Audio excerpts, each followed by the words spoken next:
Welcome back, seekers of inner peace and profound clarity.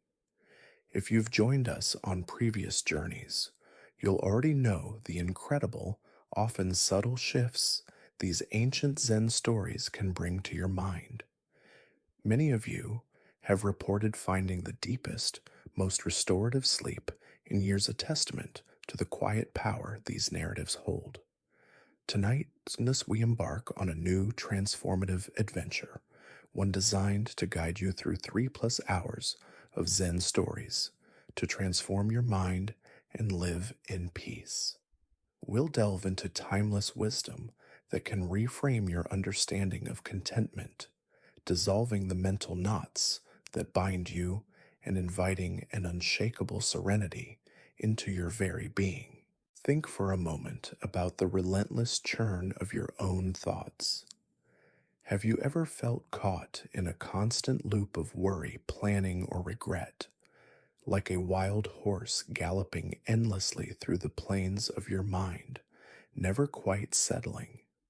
In our modern world, we are constantly bombarded with information, demands, and expectations. From the moment our alarms jolt us awake, our minds are often racing through to do lists, past conversations, future anxieties, and endless digital notifications.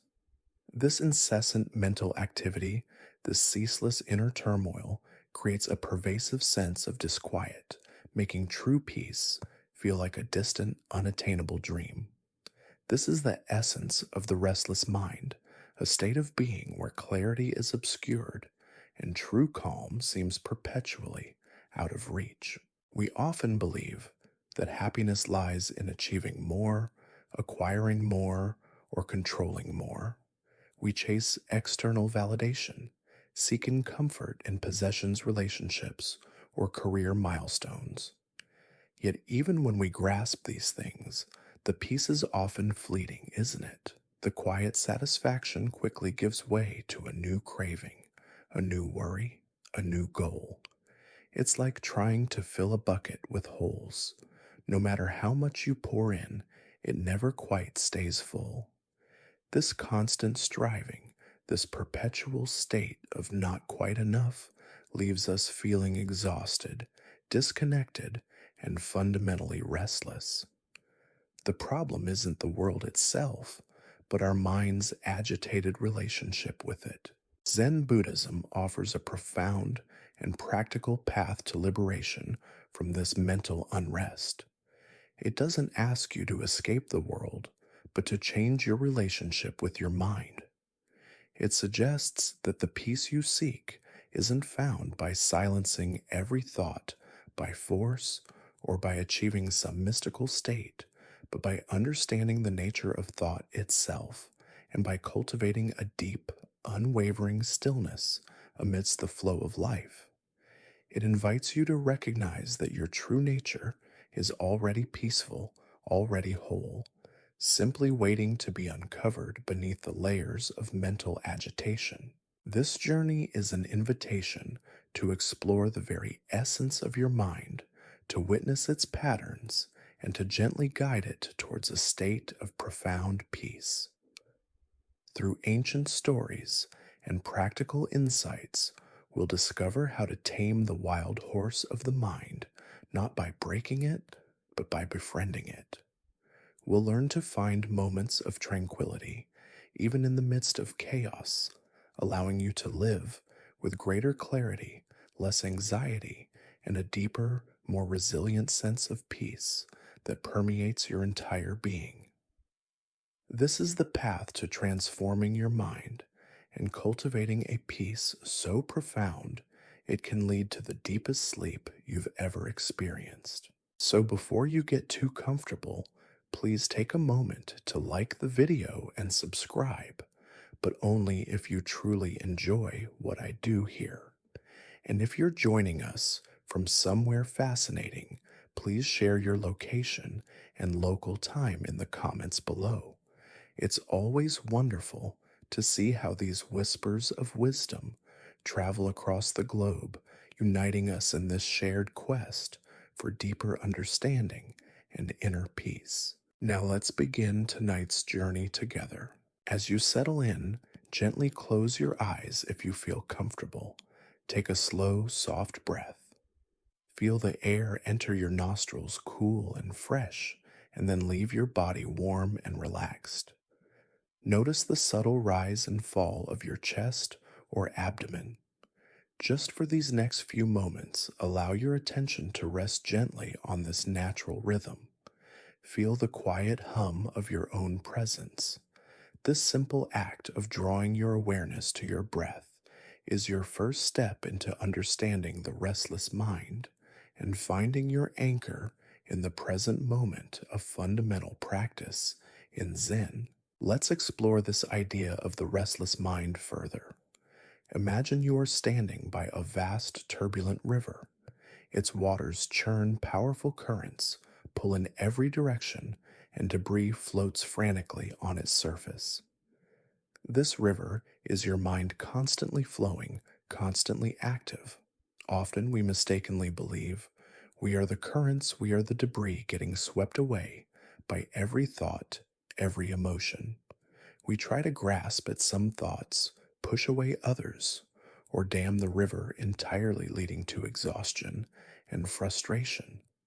This constant internal struggle creates the very restlessness we seek to escape. We are so busy trying to control the river that we forget we are standing on solid ground observing it. Consider the story of a Zen student named Tenko. Tenko was a diligent practitioner, but he suffered greatly from an incessant stream of distracting thoughts during meditation. His mind would race from one worry to the next, from past regrets to future anxieties. He tried every technique he knew, counting his breaths, visualizing serene landscapes, even scolding his own mind. Nothing worked. The harder he tried to suppress his thoughts, the more vigorously they seemed to rebel, filling his awareness with a chaotic roar. He felt as though his mind was a battlefield and he was losing. Desperate for relief, Tenko approached his master, an old monk named Kosen, whose presence exuded an unshakable calm, even in the midst of the busiest monastery days. Master, Tenko pleaded, his voice heavy with despair, my mind is a torment. During meditation, I am plagued by thoughts like a swarm of angry bees. I try to make them stop, but they only grow louder. How can I achieve peace with such a restless mind? How can I ever find clarity when my thoughts are so chaotic? Kosen listened patiently, his eyes filled with compassion. Ah, Tenko, he said softly, you are trying to fight a ghost. Your thoughts are not your enemy, nor are they truly yaring your mind. They are simply thoughts arising and passing away, like clouds in the sky or ripples on a pond.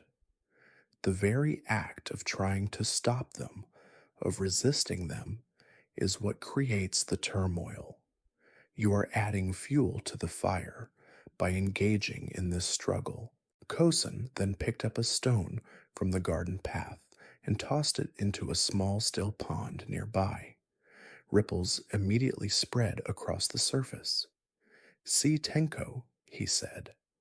The stone creates ripples, but if you try to grasp the ripples, to smooth them away with your hand, you only create more disturbance. The pond in its true nature is still. The ripples are merely its temporary activity. Your mind is like this pond, Kosen continued. Thoughts arise like ripples. This is natural. The problem is when you attach to them, when you judge them, when you try to fight them. When you do that, you are like someone trying to flatten the ripples with their hand. You only create more disturbance. True peace does not come from having no ripples, but from realizing you are the pond vast and still underlying all activity. Do not try to stop the thoughts, Tenko Kosen instructed. Do not try to make them quiet. Simply observe them. Let them come, Let them go like watching clouds drift across the sky. Do not engage with them. Do not judge them. Do not cling to them. Just witness their arising and passing.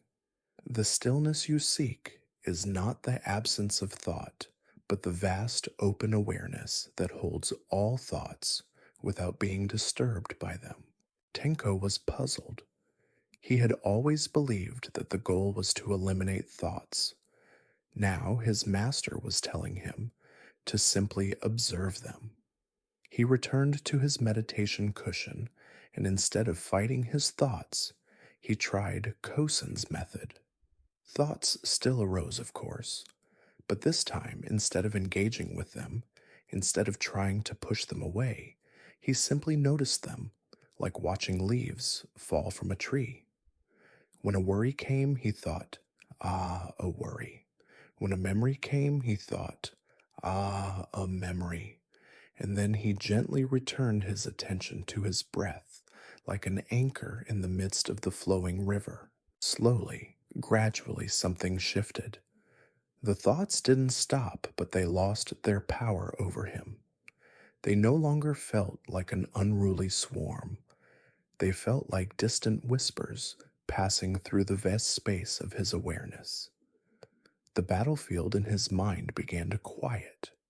He realized that the peace he sought wasn't dependent on the absence of thoughts, but on his relationship to them, his ability to observe them without becoming entangled.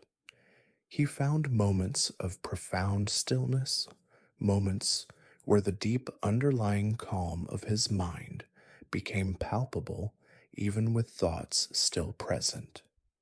This was the true nature of his mind, untouched by the superficial currents. This story teaches us a fundamental truth about the restless mind. Our suffering often comes not from the thoughts themselves, but from our struggle against them, our identification with them. We mistakenly believe we are our thoughts, and when our thoughts are chaotic, we believe we are chaotic. But Zen invites us to realize that we are the vast open sky, and our thoughts are merely clouds passing through. The clouds may be dark, or light turbulent, or gentle, but they never disturb the essential nature of the sky itself. The stillness and peace are always there underlying the activity. To apply this to your own life and particularly to your sleep, recognize that the goal isn't to force your mind into silence. If you try to command your mind to stop thinking before bed, you'll likely only increase its agitation. Instead, practice gentle observation. As thoughts arise, simply acknowledge them, perhaps even silently label them planning thought, worry thought, memory. Then, without judgment, gently return your attention to your breath or to the sensations of your body lying in bed. This simple, repeated act of non engagement and gentle return creates a subtle distance from your thoughts, allowing their power to diminish. You are not fighting, you are simply witnessing. This practice creates a spaciousness in your mind, helping it to settle and guiding you towards a deeper, more peaceful sleep, untroubled by the persistent roar of the restless mind. You're beginning to understand the subtle yet profound truth about the restless mind, aren't you? That the chaotic dance of thoughts isn't the problem, but our desperate struggle against them. This realization naturally leads us to the heart of Zen practice, mindfulness, or as we'll call it tonight, the breath as anchor. If your mind is a turbulent river, your conscious breath is the sturdy anchor that allows you to pause to observe and to find a place of profound stillness amidst the flow. This isn't about stopping the river, but about finding unwavering ground within it. Think about how often you breathe without truly noticing it. It's an automatic function, a constant companion from your first gasp to your last exhale. Yet this very ordinariness conceals its extraordinary power. When we are stressed, anxious, or overwhelmed, our breath tends to become shallow, rapid, and held high in the chest. Conversely, when we are deeply relaxed at peace or absorbed in a moment of genuine joy, our breath is naturally slow, deep, and flows effortlessly from our abdomen. Your breath is an immediate, intimate mirror of your internal state. And crucially, it's also a powerful, immediate lever to change your internal state. When you consciously slow and deepen your breath, you send a clear, undeniable signal to your entire nervous system. It's safe to relax. It's time to let go. All is well. This seemingly simple act is often overlooked, yet it's one of the most accessible and immediate ways to shift from a state of agitation to one of profound calm, and from that calm to access a deeper, more resilient wellspring of peace and happiness. Zen masters have used breath awareness, often called anapanasati, for centuries, not just as a prelude to formal meditation, but as the meditation itself. The breath is always unequivocally rooted in the present moment. It's not in the past carrying the weight of regrets or sorrows. It's not in the future bearing the burden of anxieties or anticipations. It is simply constantly now. By focusing your awareness on your breath, you are automatically, gently, yet powerfully pulled into the present moment portal, the only place where true peace, true contentment, and genuine happiness can ever truly reside. It's an ever present portable sanctuary, always available, always a direct link to your inner calm. Let me share a story that subtly yet profoundly highlights the universal and transformative power of mindful breathing.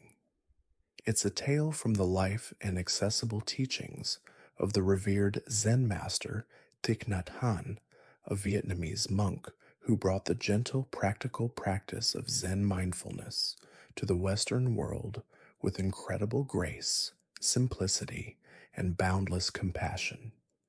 He didn't just teach complex philosophy, he taught simple, actionable practices that could be integrated into every breath, every step of one's daily life. One day, a young, intelligent student, visibly burdened by the relentless demands and overwhelming pace of modern life, approached Thich Nhat Hanh at his quiet monastery.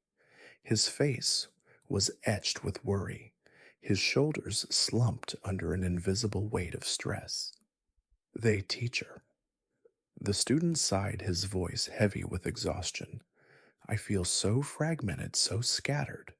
My mind races constantly from one task to the next, from one worry to another like a frenetic bee. I can never seem to find lasting peace or genuine joy amidst this endless busyness. How can I possibly find happiness when I am always so stressed, always rushing, always feeling like there's not enough time to catch my breath?" Thich Nhat Hanh, with his gentle smile and incredibly calm, rooted demeanor, looked at the student with deep understanding. "My dear," he said, his voice soft, yet resonating with timeless wisdom, "the secret is not to find more time for time. In truth, is an illusion of the mind's creation. The real secret is to find more presence within the time you already have. And the simplest, most direct, and always available way to do this is to simply breathe." The student blinked, utterly puzzled. "Just breathe, but I breathe. All the time, we all do. How can something so ordinary, so automatic, be the profound secret to peace and joy to transforming my mind?" "Ah," said Thich Nhat Hanh, his eyes twinkling with a knowing insight. "But are you truly aware of your breath? Are you breathing with your breath, mindfully consciously feeling each inhale and exhale? Or is it just happening without you, like a forgotten background hum, unobserved and unappreciated? Come walk with me to the garden. As they walked side by side, Thich Nhat Hanh began to take slow, deliberate, mindful steps, his feet touching the earth with profound intention, as if each step was a sacred act. With each inhale, he would silently think or whisper to himself, breathing in. With each exhale, breathing out. He did not force the breath. He simply accompanied it with his full, gentle awareness, like a loving friend walking alongside another, observing, accepting, and gently guiding. Feel your feet on the earth with each step. He instructed the student, his voice a soft, inviting melody. Feel the cool air entering your nostrils as you breathe in and the warm air gently leaving your body as you breathe out. Let your belly rise gently as you inhale and softly fall as you exhale like a slow wave. Just for these few steps, be only with your breath and your walking. Let everything else, your worries, your plans, your past, your future, simply fade away. Be here completely fully in this moment. The student, initially distracted by his persistent thoughts and the subtle mental resistance to such simplistic practice, slowly began to follow the instruction. He consciously focused on his breath. He felt the subtle rhythm of his steps, the gentle swaying of his body with each movement. The chaotic chatter in his mind, the endless to-do lists, the constant worries about inadequacy or future outcomes began to quiet, like a stirred pond gradually settling its surface, becoming clear. He noticed for the first time in what felt like an eternity the vibrant green of the moss on the old temple stones, the delicate sweet scent of jasmine carried on the breeze, the soothing warmth of the sun on his face. He wasn't doing anything special, nothing outwardly remarkable, yet a profound sense of calm, a quiet, undeniable joy began to bloom gently within him. He was simply breathing, simply walking, simply being. Thich Nhat Hanh stopped and turned to the student, his smile radiating immense peace and understanding. You see, he said, his voice imbued with deep wisdom. The breath is always there, my dear, a faithful friend, a constant companion. It is your immediate, unwavering anchor to the present moment. When your mind feels scattered, return to your breath. When you are worried, return to your breath. When you are eating, breathe with your eating, tasting each mouthful fully. When you are washing dishes, breathe with your washing, feeling the warmth of the water. Each conscious breath is a small miracle, a direct doorway to peace, a moment of profound connection with your own true nature. It is the beginning of your own breathing bloom of happiness. This story perfectly illustrates how simple mindful breathing can profoundly transform our entire experience of reality. It's not about grand gestures or complex rituals. It's about bringing conscious, loving attention to the most fundamental and continuous act of life itself. The surprising truth is that the very air that sustains us can also be the immediate vehicle for our deepest peace and our most accessible happiness, if only we are willing to truly breathe with profound, unwavering awareness. It's a practice that offers an immediate, always available refuge from the storms of the mind, a way to instantly step out of the chaos and into a sanctuary of stillness. This breath anchored presence is your direct line to the wellspring of joy that resides within a joy that is not dependent on external conditions, but on your inner state of being. To truly integrate the breath as anchor into your life, especially as you prepare for deep sleep. Make it a conscious practice. As you lie down, allow your body to soften into the bed. Take a slow, gentle inhale, feeling your belly rise with fresh, calming energy. Hold it for just a soft moment, a tiny natural pause at the peak of the breath. Then slowly, deliberately exhale, feeling your belly fall, letting go of any and all tension, any lingering resistance, any last thoughts from your day. Imagine that with each conscious breath, you are dropping an anchor into the quiet depths of your being, securing yourself against the currents of thought. Feel your body softening, your mind settling with each complete conscious breath. This deliberate rhythmic breathing is your direct link to tranquility, a constant source of renewal, allowing your inner peace to bloom beautifully, moment by precious moment. This conscious breath, this profound anchor, is your direct invitation to the deepest, most restorative sleep, where peace truly flourishes, untroubled by the world. Banjang tuksukam nhanjuog, sukman kuahoy, toniogyu paikong, nhanrarang suchu ijon gyan, ko ituk jenhoy, tokwa banko, tinengailap tuk gyup ban vongvang, trong hientai, vanuoy duong mot, kam gyats bim tin sausak. Vieslien tuk quetrola ivoi hoi tonai kong chila vesutugian. Jo lava vieks cham sok kan kwan ben trong kua ban chuyen joi.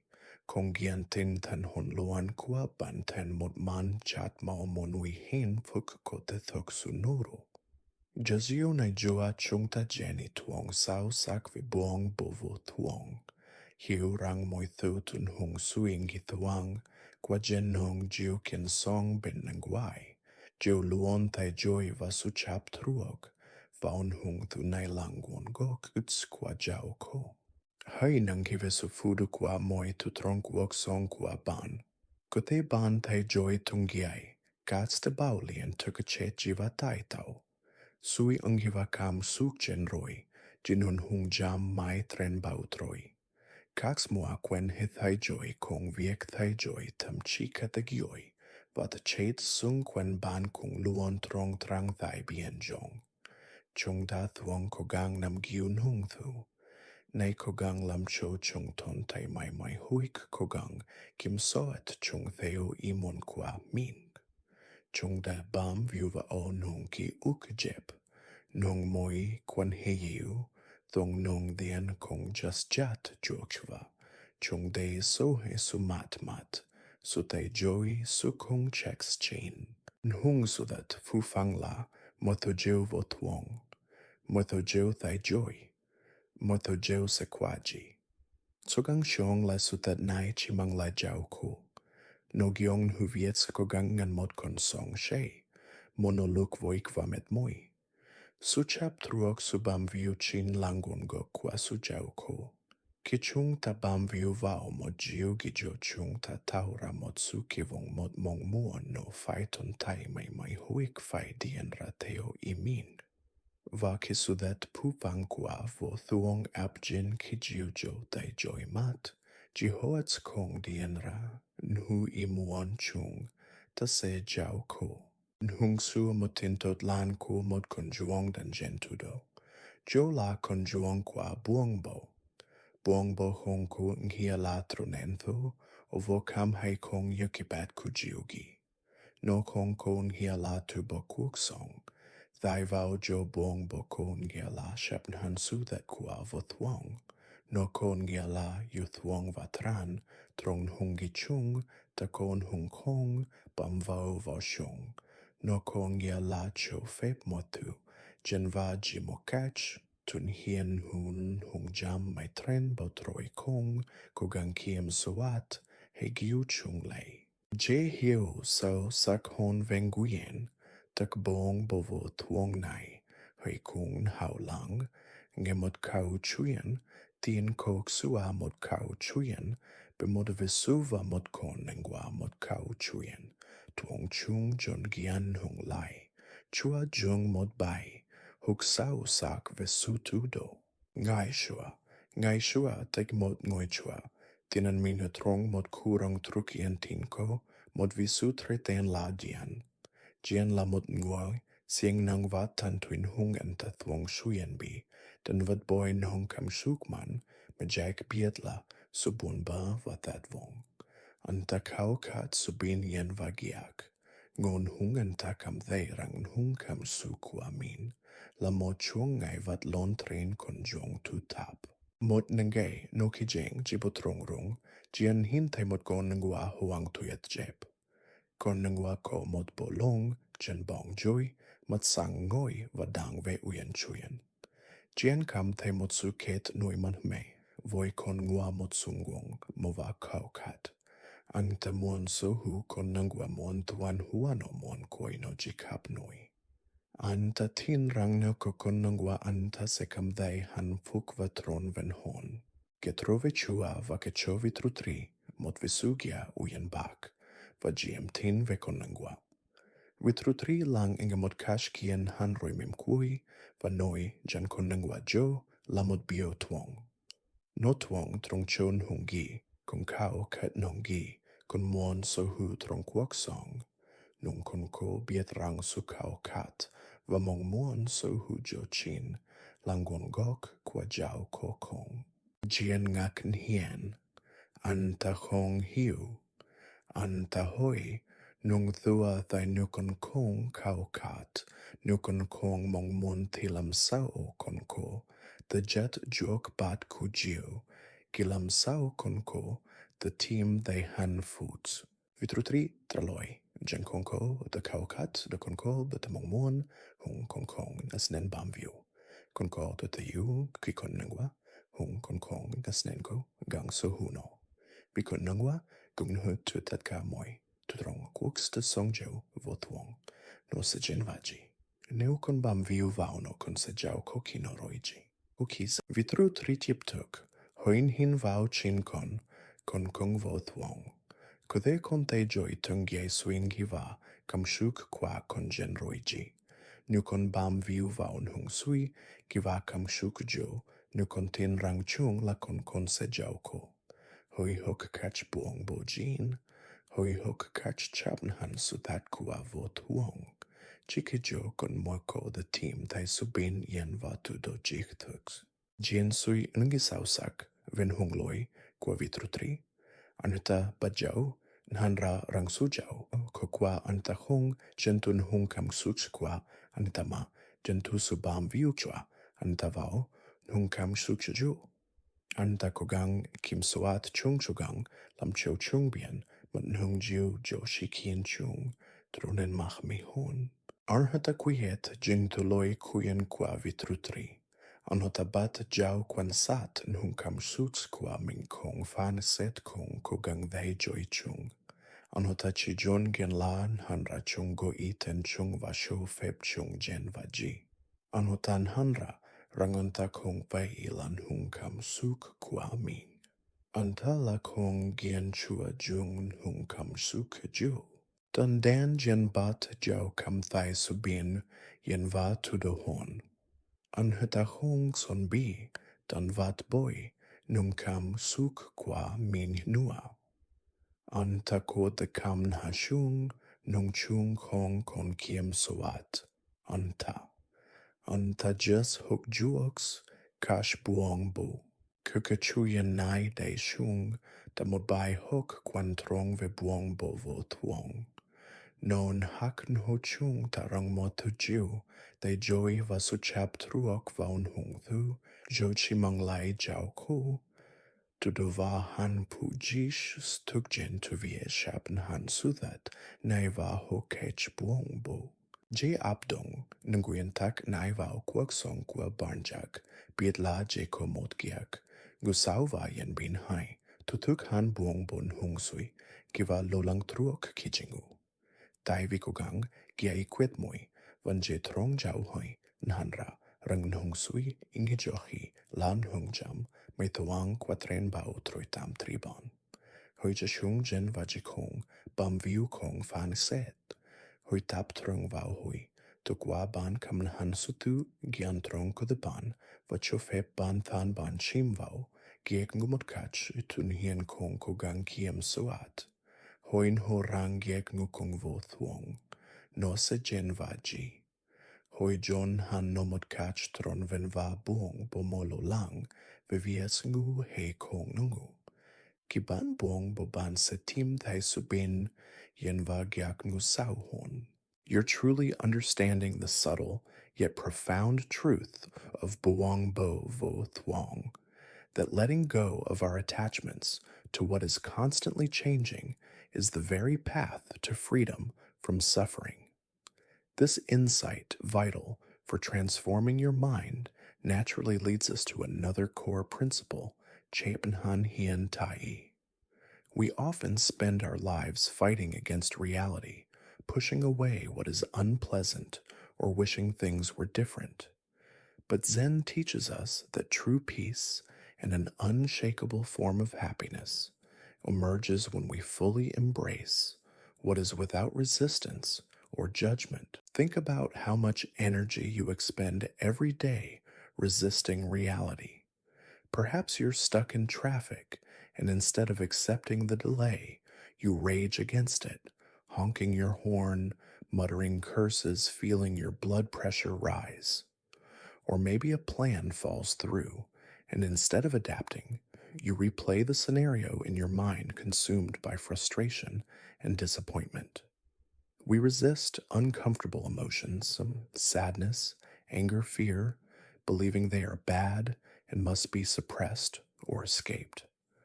This constant internal battle against what is drains our vital energy perpetuates our suffering and prevents us from experiencing the peace that is always available in the present moment. It's like trying to hold back the tide with your bare hands, an exhausting and ultimately futile effort. Chap Nhan Hien Tai is not passive resignation. It doesn't mean you become a doormat, or that you stop striving for improvement, or that you condone injustice. Rather, it is an active, courageous, and deeply intelligent response to reality. It means acknowledging what is in this moment without adding layers of judgment, aversion, or wishing things were otherwise. It's recognizing that reality in this precise instant is exactly as it appears, and your suffering often stems from your rigid idea of how it should be rather than from the reality itself. When you drop the resistance, when you cease the internal fight against that uncontrollable, you free up immense mental and emotional energy. This liberated energy then becomes available for wise action, for compassion, or simply for experiencing a deeper sense of peace, regardless of external circumstances. This is the true meaning of Chap Nhan Hien, Tai, a courageous openness to life, exactly as it is, which paradoxically leads to profound freedom and unshakable inner peace. To deeply illustrate this often misunderstood principle, let me share a powerful and unforgettable Zen story about a master whose unwavering acceptance transformed a deeply painful and unjust situation into a profound lesson for all. This is the tale of Haken Ekaku, one of the most influential and rigorous Zen masters in Japanese history, renowned for his intense spiritual discipline, his fearless confrontation of truth, and his profound equanimity. Hakuin lived a life solely dedicated to the rigorous practice and teaching of Zen, attracting many students and gaining a reputation throughout the land for his profound wisdom and seemingly immaculate character. He was revered by the local villagers as a pure, holy man, someone beyond reproach, whose presence brought a sense of calm and spiritual clarity. His temple was a beacon of tranquility, and Haken himself exuded an unshakable serenity, his face often bearing a gentle, knowing smile. One fateful day, a terrible scandal erupted in the village. A beautiful young woman, the daughter of a prominent and very strict family, became pregnant out of wedlock. This was an immense source of shame, disgrace, and outrage for her parents and the entire community. When her parents, consumed by fury and desperate to know who the father was, angrily demanded an answer, the young woman, terrified of their wrath and desperate to protect her true lover, eventually and falsely named Hakuin. The news spread like wildfire through the village. People were shocked, furious, and deeply disillusioned. How could our revered Haken, a man of such purity and wisdom, betray our trust so terribly? They whispered, their voices filled with venom. Crowds of angry villagers gathered outside his temple, shouting insults, accusations, and condemnations. They demanded answers, their faces contorted with self righteous anger and a sense of profound betrayal. Hakuin listened calmly to their furious accusations, his face utterly serene, his posture unwavering. He met their rage with a quiet, boundless stillness. When they finally exhausted themselves, their voices hoarse from shouting, he simply looked at them, his eyes holding no trace of anger, defensiveness, or resentment, and said with profound equanimity and simple presence, "Is that so?" From that very moment on, Hakuin's once spotless reputation was utterly shattered. Villagers who had once admired and sought his counsel now scorned him, turning away in disgust. His students, unable to reconcile the shocking accusations with their idealized image of their beloved master, gradually abandoned him one by one, leaving his temple quiet and desolate. When the baby was finally born, the distraught and still believing parents, consumed by their own shame and perceived injustice, brought the infant to Hakuin's temple. "Take your child," they spat, their voices filled with bitter contempt. "You are responsible. You must care for him now." Hakuin, without a single word of protest, without any attempt to defend his innocence, gently took the newborn into his arms. His face remained calm, filled with an inexplicable, profound peace. "Is that so?" he whispered softly, gazing at the tiny infant with boundless compassion. He accepted the child, and from that day forward, he cared for the baby with the utmost tenderness, dedication, and love, despite the constant public humiliation, social ostracism, and whispered condemnations from the village. He begged for milk and supplies in the village, enduring the disdainful stares and contemptuous whispers of those who had once revered him. He nurtured the child through cold nights and meager days, never complaining, never explaining, simply being the father figure he was accused of. Months passed. Hakuin continued his simple life of meditation, tending to the monastery's basic needs, teaching the few remaining loyal students who had somehow seen beyond the accusations and caring for the baby. The child remarkably thrived under his gentle, consistent care, growing strong and healthy. Then, after nearly a year, the young woman, tormented by overwhelming guilt and unable to bear the burden of her lie any longer, finally confessed to her parents that the real father was not Hakuin, but a young man from a neighboring village. Her parents were aghast, horrified by the terrible mistake they had made and the profound injustice they had inflicted upon Hakuin. Overwhelmed with remorse and shame, they immediately rushed back to Hakuin's temple, prostrating themselves at his feet, weeping bitterly and begging for his forgiveness. They explained the true situation, confessing their daughter's lie and their own rash judgment, and offered to take the baby back filled with desperate apology.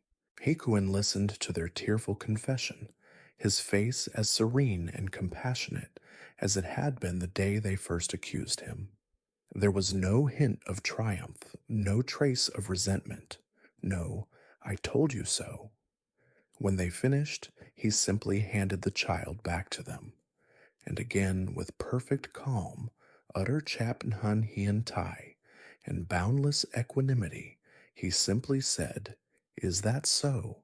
This profound story of Hakuin's unwavering Chapnhan Hien Tai is one of the most powerful teachings in all of Zen. He did not resist the initial false accusation, did not protest his innocence, did not argue to defend himself, or seek external validation. He simply met each moment, however unjust or painful, with the quiet wisdom of, "Is that so?" He didn't cling to his good reputation, nor did he cling to the idea of being wronged.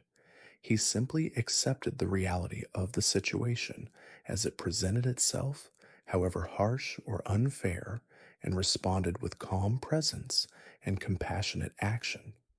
He understood deeply that his inner peace was not dependent on external approval, the absence of false accusations, or the world conforming to his expectations.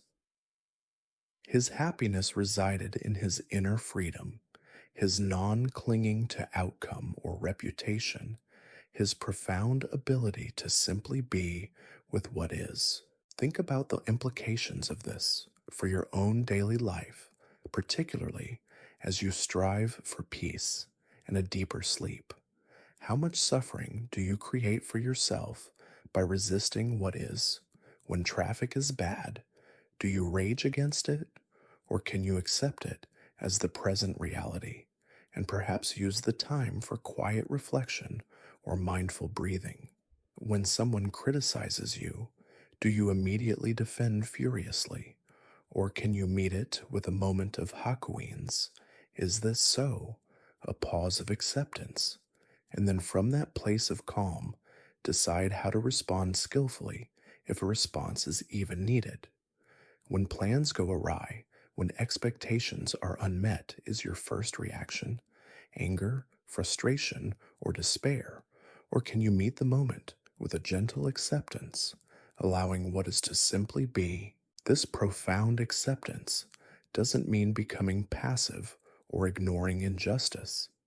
It means that the first step before any effective action can be taken is to acknowledge reality as it is without adding the painful layer of resistance. When you release the internal struggle against what is, against the uncontrollable, you free up immense emotional and mental energy that was previously spent fighting. This liberated energy then becomes available for wise, compassionate, and effective responses, or simply for experiencing a deeper sense of peace, regardless of external circumstances. The shocking truth is that the path to profound happiness often lies in embracing what we fear, in accepting what we cannot immediately change, and in letting go of our rigid ideas of how things should be. In this courageous chap, Nhan Hien Tai, we find not resignation, but a vibrant, unshakable freedom that no external circumstance can touch. This freedom is the true source of lasting contentment, guiding you to a deep, peaceful sleep, untroubled by the world's demands and the futile battle against reality. As you reflect on Hakuin's extraordinary equanimity and the profound power of Chapnhan Hien Tai, allow yourself to simply breathe. Feel your body softening. Notice any areas where you might be holding tension, perhaps from resisting a thought, a feeling, or a circumstance in your own life. With each exhale, imagine those points of resistance softening, gently relaxing. Invite the simple question, "Is that so?" into your own heart, meeting whatever arises with a calm, spacious acceptance, realizing that in this embrace, you find a profound sense of freedom and an opening to true joy. This gentle surrender prepares your mind and body for the deepest, most restorative sleep, free from the battles of resistance. You're truly understanding the liberating power of Chep Nhan Hien Tai, aren't you? That courageous surrender to life as it unfolds rather than a futile struggle against it. This path, though incredibly freeing, inevitably brings us face to face with one of the most persistent and subtle obstacles to lasting peace and happiness, the insidious influence of Kai Toi, Giatao, the false self, or the ego. Our ego, that deeply ingrained sense of a separate solid self, constantly whispers to us, telling us that things should be different, that we deserve better, that we need to control every outcome, or that we must become something more to be truly happy. This demanding internal voice often obscures the inherent joy that is already present, turning our lives into a perpetual battle against reality and a constant longing for an imagined perfect ideal. Think about how much of our daily suffering stems directly from the ego's incessant need for things to conform precisely to its preferences. We become upset when a plan changes, unexpectedly frustrated when someone doesn't act the way we expect them to, or consumed by anxiety about what others might think of us. We spend countless hours comparing our lives, our possessions, our achievements to others, leading to feelings of inadequacy or conversely a fragile sense of superiority. We endlessly replay past grievances, fueling resentment, or rehearse future anxieties, amplifying fear. All of these reactions are direct manifestations of the ego's pervasive whispers, its insatiable desire for control, its desperate need for validation, and its deeply held yet mistaken belief that genuine happiness is conditional upon external circumstances aligning perfectly with its meticulously crafted script. This isn't genuine happiness.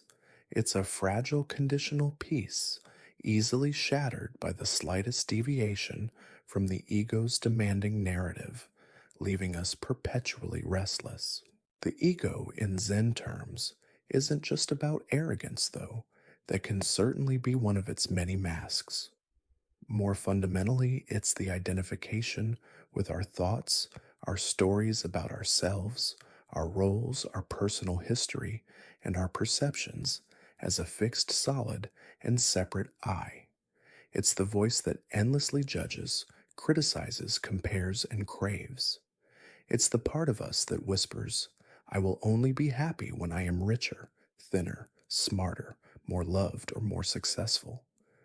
This whisper, while seemingly trying to protect us and guide us towards fulfillment, ironically often ends up being the biggest barrier to it.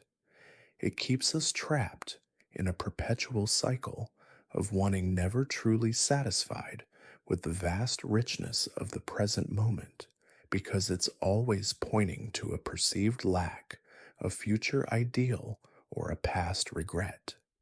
It creates an artificial boundary between me and everything else, leading to a profound sense of isolation and dissatisfaction. To profoundly illustrate the folly of the ego's demanding whisper and its role in obscuring inherent happiness, let me share one of the most famous and insightful Zen stories, a timeless parable about a mind brimming with intellectual pride and the liberating wisdom of true emptiness.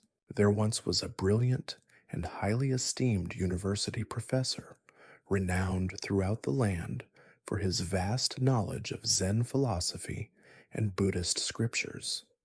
He had devoured countless ancient texts, memorized intricate koans, and could eloquently lecture on the deepest concepts of emptiness, enlightenment, and non duality. Convinced that his intellectual understanding was paramount and that he had mastered the theoretical aspects of Zen, he decided to visit a reclusive yet highly revered Zen master named Nan In. He was eager to impress the master with his erudition and perhaps gain a final intellectual key to unlock ultimate truth, expecting a profound philosophical debate. Upon arriving at Nanin's simple hermitage, the professor, without waiting for an invitation, immediately launched into a lengthy discourse. He spoke eloquently of the various schools of Zen, quoted obscure sutras, and expounded on complex philosophical concepts, demonstrating his impressive grasp of the subject matter. He talked at length about the nature of non duality, the emptiness of phenomena, and the path to liberation, pausing only briefly to catch his breath before continuing his intellectual display, eager for the master's validation. The Zen Master. Nanin listened patiently, his eyes serene, his posture calm and unwavering. He did not interrupt. After some time, when the professor paused for a moment to draw another breath, the master quietly suggested, "Perhaps, esteemed professor, you would care for some tea." "Ah, yes, master, a fine idea," the professor replied, still mentally formulating his next brilliant point, completely oblivious to the deeper message Nanin was about to convey. The master took up a teapot and a cup. He began to pour the tea into the professor's cup. He poured until the cup was full, and then, to the professor's growing astonishment and then discomfort, he continued to pour. Tea overflowed from the cup, spilled onto the saucer, then flowed over the edge of the table, dripping onto the floor, forming a small dark puddle. The professor, aghast and utterly bewildered by the master's seemingly clumsy and wasteful act, finally burst out his voice, tinged with exasperation and impatience. "Master, it's overflowing. No more will go in. The tea is spilling everywhere. What are you doing?" The Zen Master. Nanin stopped pouring and looked calmly at the bewildered professor, his eyes holding a profound, gentle wisdom. "Indeed, professor," he said softly, his voice cutting through the professor's agitation. "Like this cup, you are full. You are full of your own opinions, your own ideas, your own interpretations, your own intellectual pride, and your own speculations about Zen. Your kai toi jiatao, filled with what it thinks it knows, leaves no room. How can I possibly teach you anything new? How can you truly experience the living truth of Zen unless you first empty your cup?" This powerful and iconic story, often simply called "Empty Your Cup," directly confronts the pervasive and often invisible influence of the kai toi, jiatao, the false self or ego. The professor's mind was so brimming with his preconceived notions, his intellectual pride, his desperate desire to prove himself, and his fierce attachment to what he already knew intellectually, that there was simply no room for true understanding or direct experiential insight. His ego whispering, "I already know," or "I must prove myself worthy," prevented him from truly learning. He was so busy trying to add to his existing knowledge that he couldn't see the fundamental need to let go of what was already there, blocking the true path. The Kai Toi Jiatao often whispers to us that we need to be more knowledgeable, more accomplished, more perfect, more validated to be worthy of happiness. But Zen suggests the profound opposite. True happiness often emerges when we are willing to be less attached to our fixed ideas, less judgmental of ourselves and others, less identified with our constantly chattering mind, less consumed by the need for external approval. When the ego steps aside even for a moment, a deeper, vaster sense of self, a boundless awareness can emerge. And in that expansive, unburdened space, a profound and unconditional joy naturally arises. The noise of the ego is the persistent static that prevents us from hearing the clear, resonant melody of our own true nature, which is inherently peaceful and joyful. Think about how often your own cup is overflowing with judgments about yourself, about others, or about life's circumstances. Perhaps it's the critical voice that tells you you're not good enough, or the voice that constantly compares your life to someone else's achievements. Maybe it's the stubborn insistence that things must be a certain way for you to be happy, or the fear of losing your perceived status. These are all manifestations of the ego's pervasive whispers, constantly creating a barrier between you and the simple inherent happiness that already exists just beneath the surface of the mental noise. The ego is the one demanding a specific flavor of tea when the pure, clear, life giving water of truth is already available and endlessly flowing. The shocking truth here is that this constant internal commentary, this seemingly protective and guiding kai toi jia tao, is often the very source of our suffering and the thickest veil obscuring our inherent joy. It's the inner agitator constantly stirring the mud in our inner wellspring, preventing the clear waters of peace from rising to the surface. To truly experience lasting happiness, to transform your mind, we must learn to recognize this whisper, to observe it without judgment, and then gently, repeatedly choose not to identify with it.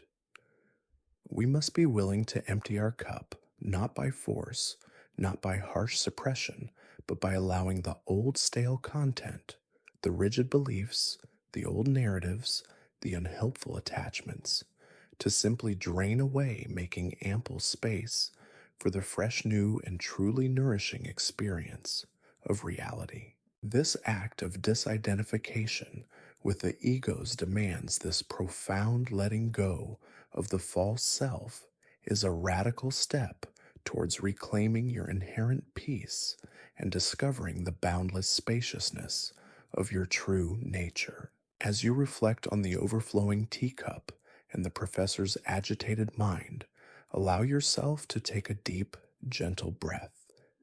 Imagine your own mind as that cup, perhaps filled with the day's events, lingering worries, or persistent egoic chatter.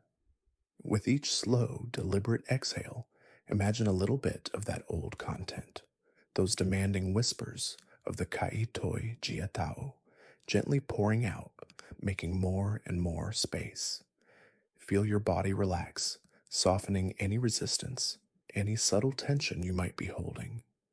Allow yourself to be open, empty, and profoundly receptive just for these moments.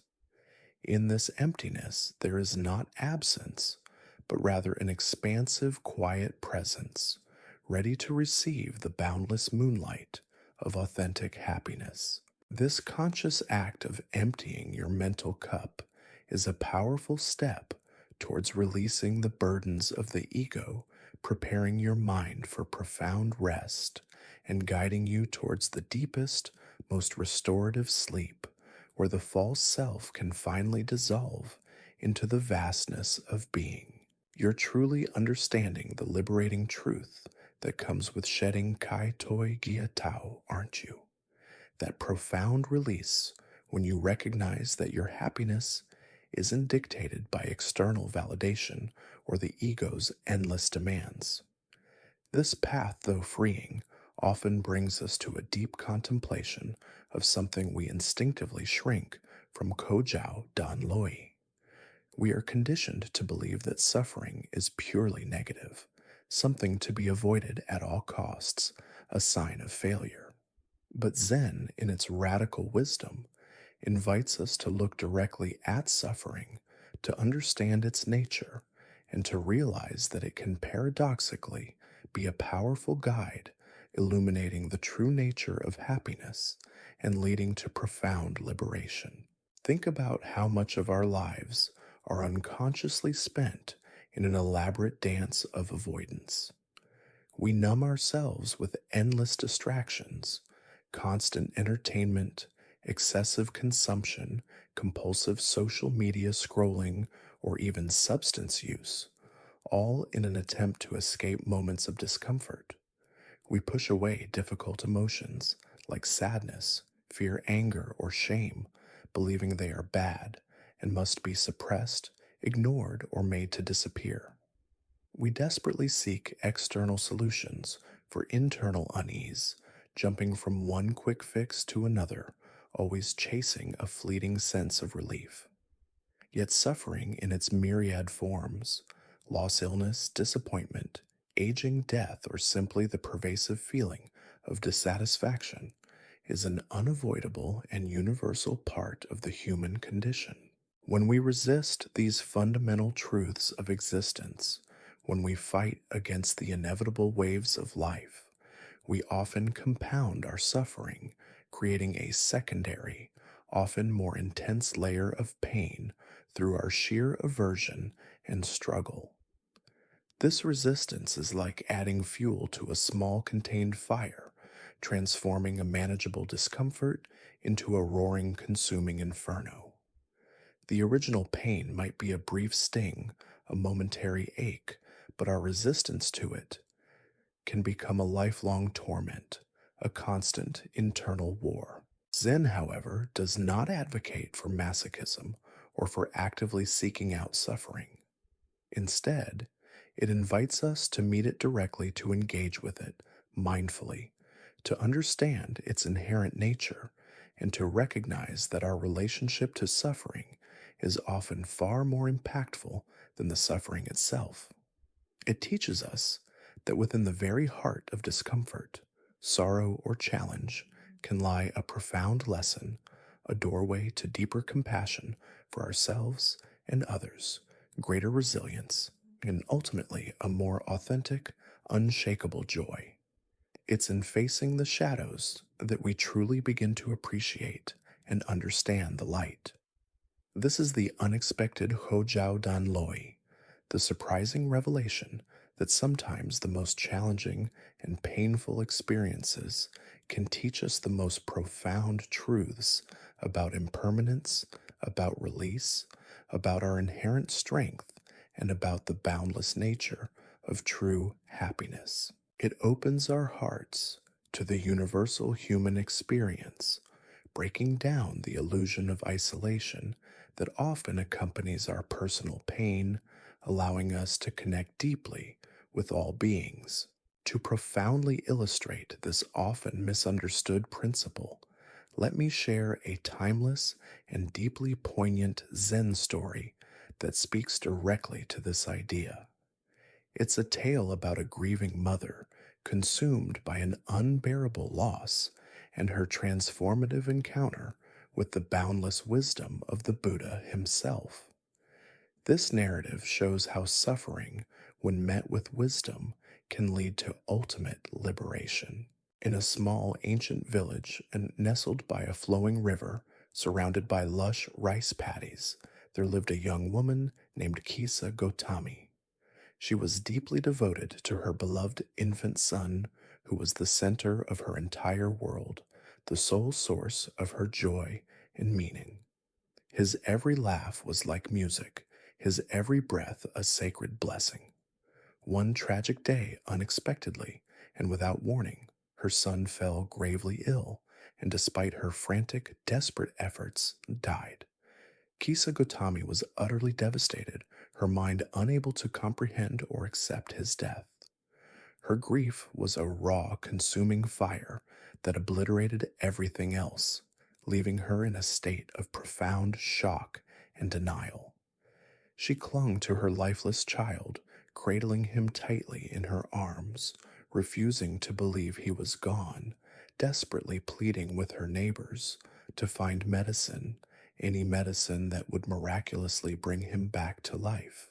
Her eyes clouded with tears, and despair saw only her unbearable personal tragedy, blinding her to the larger reality of life and death. The villagers, heartbroken for her and witnessing her immense suffering, tried gently to explain that no medicine could revive the dead. They offered words of comfort, condolences, and practical help, but Kisa Gotami, lost in the impenetrable fog of her sorrow, refused to listen. Her mind, overwhelmed by the intensity of her loss, clung fiercely to the impossible, convinced that her suffering was utterly unique. Her pain unparalleled her situation beyond all human comprehension. Finally, someone, remembering an ancient legend of wisdom, suggested, "Go to the Buddha. Perhaps he, with his profound wisdom and boundless compassion, can help you find what you seek." Desperate and clutching her dead child tightly to her chest, Kisa Gotami made the arduous journey to where the Buddha was teaching her feet heavy with grief. She laid her son reverently before him, and tears streaming down her face, tearfully begged, her voice hoarse with raw sorrow, "Master, please, give me the medicine that will cure my son. Tell me how to bring him back to life." The Buddha looked at her with eyes of immense, boundless compassion, seeing not just her overwhelming sorrow, but also the fierce clinging that prolonged and intensified it. "I can indeed help you, Kisa Gotami," he said gently, his voice like a calm balm soothing a wound. "But first, you must bring me a handful of mustard seeds.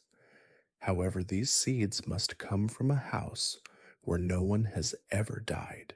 Hope, a fragile, trembling thing, surged through Kisa Gotami's shattered heart. This seemed like a simple, achievable task, a handful of mustard seeds. She immediately set off, her dead child still cradled in her arms, hurrying from house to house throughout the village, fueled by this new, desperate hope for a miracle. At the first house, she eagerly asked for mustard seeds. "Yes, we have plenty of mustard seeds," the family replied, their faces kind and sympathetic. But then Kisa Gotami added the crucial condition, "But tell me, has anyone ever died in this house?" The family sighed, their eyes clouding with distant memories. "Oh, yes," they softly replied, their voices filled with a shared melancholy. "Many have died here. Our beloved grandparents, our dear parents, our sweet children, even a young cousin. Death has visited this home many, many times." Disappointed but not yet deterred, Kisa Gotami moved quickly to the next house. Again, the answer was the same. "Yes, we have mustard seeds, but yes, death has known this home." And the next house, and the next, and the next. As she went from door to door, the stories unfolded before her like an endless tapestry of shared human experience. A father lost too soon, a mother taken by illness, a child who never grew old, a sibling tragically departed. She heard countless tales of love and loss, of grief and remembrance, of the inevitable cycle of life and death. Slowly, as the golden sun began its descent, painting the sky with hues of sorrowful orange and purple, a profound transformative shift began to occur within Kisa Gotami's heart and mind. The desperate, isolated grief that had consumed her, making her feel utterly alone in her pain, began to lessen, softening its fierce grip. She saw with heartbreaking clarity that her suffering, while intensely personal and deeply painful, was not unique. It was shared. It was universal. Every home, every family had known the sting of loss, the chilling touch of death. Her fierce resistance to death, her clinging to the impossible, began to soften into a quiet, profound understanding, a deep acceptance. Her isolated sorrow, so consuming just hours before, slowly transformed into a silent, vast compassion for all beings who had ever experienced such pain. She returned to the Buddha not with a handful of mustard seeds, for she had found none that met the condition, but with a newfound serenity, her eyes now clear, though still tinged with the wisdom of her profound experience. She gently laid her son down. "Master," she said, her voice calm and steady, "I could not find a single house where no one had ever died. I understand now. The medicine I sought was not to bring my son back to life, but to understand the universal nature of death and suffering itself." The Buddha nodded his compassion, boundless and all encompassing. "You have learned the most important medicine, Kisa Gotami," he said. "You have learned that suffering is universal, a fundamental truth of existence. And in recognizing its universality, in embracing Kojao Dan Loi, you have found not just compassion for others, but in that profound shared compassion, you have found the very path to your own profound release and liberation." This poignant story reveals the unexpected and often surprising Kojao Dan Loi. Kisa Gotami's individual pain was alleviated not by escaping death, but by fully encountering it, by realizing its shared, inescapable nature. Her intense personal suffering, initially a torment beyond measure, became a powerful catalyst, forcing her to confront a fundamental truth of existence that she had desperately resisted. In that confrontation, in that radical acceptance of what is she found, an unexpected path to peace, a peace that transcended her personal loss and connected her to all humanity. The shocking truth is that sometimes, only by fully acknowledging and embracing our suffering, by dropping our futile resistance to it, can we truly understand the nature of impermanence, release our clinging to what cannot last, and open ourselves to a deeper, more resilient form of happiness. It's not about wishing away the pain, but about learning to meet it with wisdom, recognizing that even in sorrow, there is an opportunity for profound growth, genuine connection, and ultimately a boundless sense of freedom.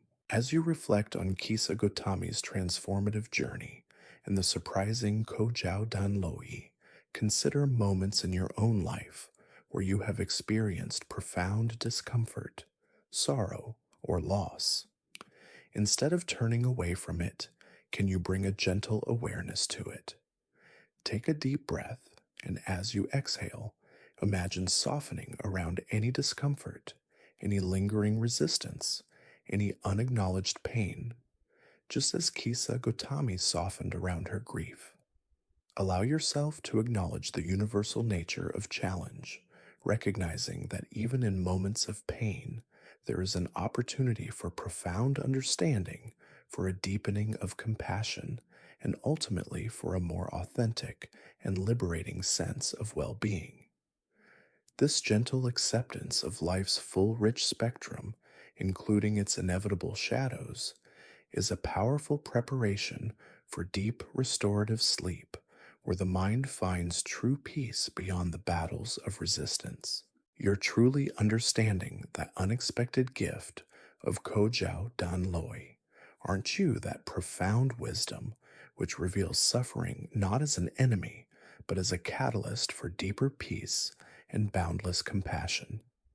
This journey into the heart of acceptance, however, naturally brings us to a contemplation of simplicity. In our modern world, we often believe that more is always better: more possessions, more experiences, more complexity. Yet Zen consistently points to the liberating power of Sujian Zhon Toi Thuong, demonstrating how a life stripped of excess can surprisingly lead to profound contentment and an unshakable sense of peace. Think about the relentless pursuit of more that defines so much of contemporary life. We are constantly urged to upgrade, to accumulate, to fill every moment with activity, every space with possessions. Our homes overflow, our schedules are packed, and our minds are cluttered with endless desires and distractions. This constant striving creates a subtle yet pervasive sense of anxiety and exhaustion. We mistakenly equate a full life with a happy life when often the sheer volume of things we possess or activities we engage in becomes a heavy burden weighing down our spirits and obscuring the simple joy that is always present. This isn't freedom, it's a gilded cage trapping us in a cycle of wanting and perpetual dissatisfaction. Su Jon Toi Thuong in Zen is not about deprivation or asceticism for its own sake. It's not about giving up everything to live in poverty. Rather, it's a radical act of liberation, a conscious choice to shed the unnecessary, to release the grip of attachment, and to discover the profound richness that arises when our lives are unburdened by excess. It's about recognizing that true wealth lies not in what we accumulate, but in our freedom from accumulation, not in what we possess, but in the spaciousness of a mind that needs little. When our lives are simpler, our minds become clearer, our hearts lighter, and our senses more attuned to the subtle beauty and wonder of everyday existence. This is the paradoxical truth: less is often surprisingly immeasurably more. To deeply illustrate this profound principle of Sugyan Jon Toi Thuong, let me share a timeless Zen story about a master whose entire life was a living embodiment of this quiet, liberating wisdom. This is the tale of Ryokan, a beloved Zen monk of the 18th century, renowned for his eccentric simplicity, his love for children and nature, and his boundless, unshakable contentment, despite owning virtually nothing.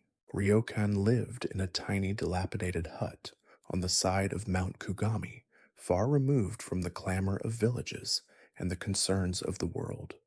He owned only a few essentials: a threadbare robe, a single wooden begging bowl, a humble straw mat for sleeping, and a small poetry brush.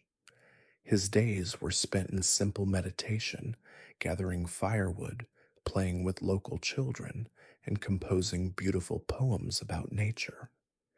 He rarely sought out others, and when he did, it was with a gentle, unassuming presence. He lived entirely from the kindness of villagers, but never asked for more than he needed taking, only what was freely offered. Despite his utter lack of material possessions, Ryokan radiated an extraordinary inner peace and profound quiet joy that left all who encountered him feeling deeply touched and often a little perplexed by his boundless happiness. One evening, as dusk settled over the mountains, Ryokan was sitting peacefully outside his hut, gazing at the full moon rising lost in contemplation. Suddenly, he heard a rustling sound. A thief, desperate and hungry, had stealthily approached his hut, hoping to find something of value. The thief slipped inside, expecting to discover hidden treasures, but found only emptiness. The hut was bare, utterly devoid of anything worth stealing. The thief was about to leave empty-handed, his face etched with disappointment and frustration. Ryokan, who was fully aware of the thief's presence and intentions, felt a wave of profound compassion for the desperate man. He didn't want the thief to go away completely empty-handed, and he certainly didn't feel any anger or fear. He paused, then called out softly, his voice gentle and clear, "You have come all this way to visit me, and you should not return empty-handed. Please take my clothes as a gift. They are all I have to offer." The startled thief Utterly bewildered by this unexpected generosity and strange kindness, quickly grabbed Ryokan's humble patched robes, which were hanging on a peg, and fled into the night, vanishing into the shadows of the forest. Ryokan sat naked in the cool night air, still peaceful, still smiling faintly. He remained there unperturbed by the cold, his gaze fixed on the magnificent full moon now shining brightly above the mountain peaks. He then composed a simple yet profoundly insightful poem which perfectly captured the essence of his contentment and the Sujian Jon Toi Thuong. The thief left it behind the moon at my window. This profound story of Ryokan perfectly illustrates the liberating power of Sugyan Jon Toi Thuong. The thief took Ryokan's only possessions, his clothes, yet he could not take Ryokan's peace, his joy, or his connection to the boundless beauty of the natural world. Ryokan's happiness was not contingent on his possessions. It was a state of being a profound inner freedom that existed independently of what he had or didn't have. He realized that the most precious treasures, the moonlight, the vastness of the sky, the inherent peace of the present moment, were always present, always available, always free, and utterly untakeable by any thief. He was rich in what truly mattered, not in what the world measured. The deeper philosophical meaning here is that our greatest suffering often comes from our clinging to possessions and our fear of loss. When we derive our happiness from external things, we become enslaved by them. Ryokan, by living a life of radical simplicity and non attachment, was utterly free. He had nothing to lose, and therefore he had nothing to fear. His happiness was not earned through acquisition, but revealed through his profound understanding of Sugyan Jon Toi Thuong. The true contentment blossoms when we release the burdens of needing and wanting. His monk's grin was not a facade. It was the natural expression of a mind deeply at peace with life, as it is unbound by the weight of unnecessary things. Think about how this principle applies to your own life. How much unnecessary clutter, both physical and mental, are you carrying? Perhaps it's objects you no longer use but can't bear to part with, or a schedule packed with activities that drain your energy more than they nourish you. Each of these can become a subtle burden, a drain on your inner peace. The shocking truth is that the path to profound and lasting happiness often involves a process of subtraction, a conscious decluttering of our lives, both externally and internally. When the excess is shed, what remains is clarity, spaciousness, and a deep appreciation for the simple, profound wonders that are always available, always here. To truly integrate Sugyan Jon Toi Thuong into your life, especially as you prepare for deep sleep, consider what you can gently release.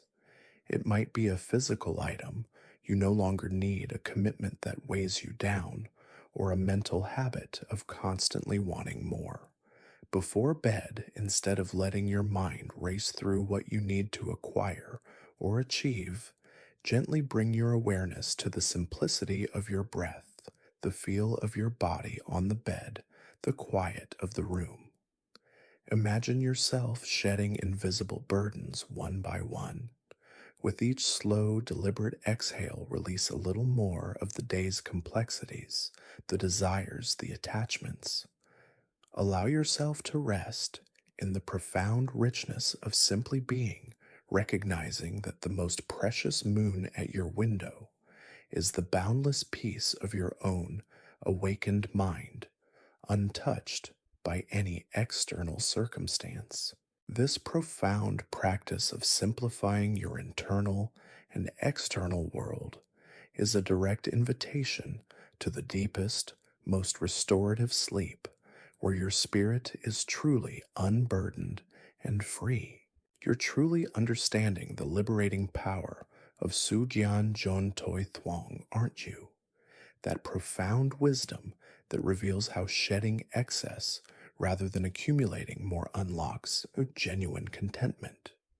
This profound release, however, naturally brings us to a contemplation of the role ofTain Lang Tron Je, the deep, resonant stillness that is often overlooked in our noisy world, yet is the very ground from which profound joy and clarity emerge. In our endlessly bustling modern life, silence is often feared, actively avoided, or immediately filled. We instinctively reach for constant sound, music podcasts, endless notifications, ceaseless chatter, as if quiet is a terrifying vacuum that must be instantly suppressed or drowned out. Yet Zen teaches us that true peace, and indeed a deep, abiding, unshakable joy, emerges not from the cacophony, but from cultivating moments of profound quietude and a cultivated inner calm. Think about the persistent hum of modern existence. Our minds are constantly bombarded with an overwhelming flood of information, ceaseless stimuli, and the relentless chatter of our own thoughts.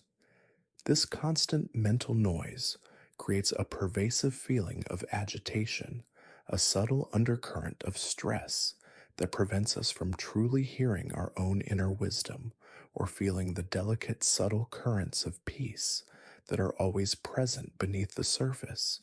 It's like trying to listen to a delicate, intricate melody being played by a single flute in the middle of a crowded, boisterous marketplace.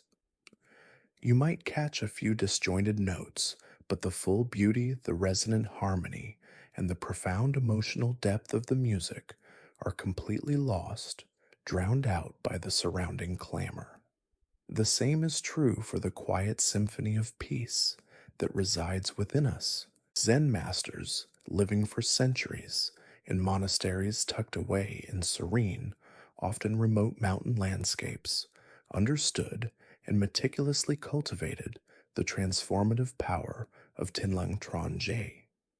They created and inhabited environments, both external and internal, that fostered a profound sense of quiet. They knew through direct lived experience that in the absence of external clamor and the relentless internal chatter, a different, far more resonant kind of sound emerges, the Tinish Lang Tron Je of pure awareness. This isn't merely the absence of sound, it is the profound presence of everything, a vast open spaciousness that is inherently peaceful. It's a state from which boundless joy, crystal clear insight, and unshakable contentment can arise. The shocking truth is that this quiet, far from being empty or terrifying, is actually profoundly full, a boundless reservoir of peace and pure potential waiting patiently to be discovered when we simply learn to listen. To deeply illustrate this transformative power of Tinlang Tron Je, let me share a story about a young earnest monk and his journey to understand the true nature of the wind, a tale that beautifully reveals the unexpected richness and profound liberation found in cultivating inner silence. In a remote Zen monastery, nestled high among whispering pines and ancient rocks far from the nearest village, there lived a young monk named Kenji. Kenji was deeply committed to his spiritual path, spending hours in meditation, but he was constantly troubled by his restless mind. He found it incredibly difficult to quiet his thoughts. They swirled relentlessly like autumn leaves caught in a furious gale.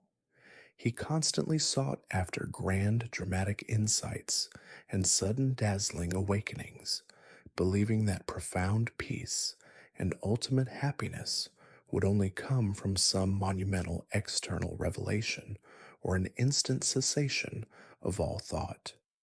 He often felt frustrated by his inability to force his mind into submission, feeling as though his mind was constantly betraying him.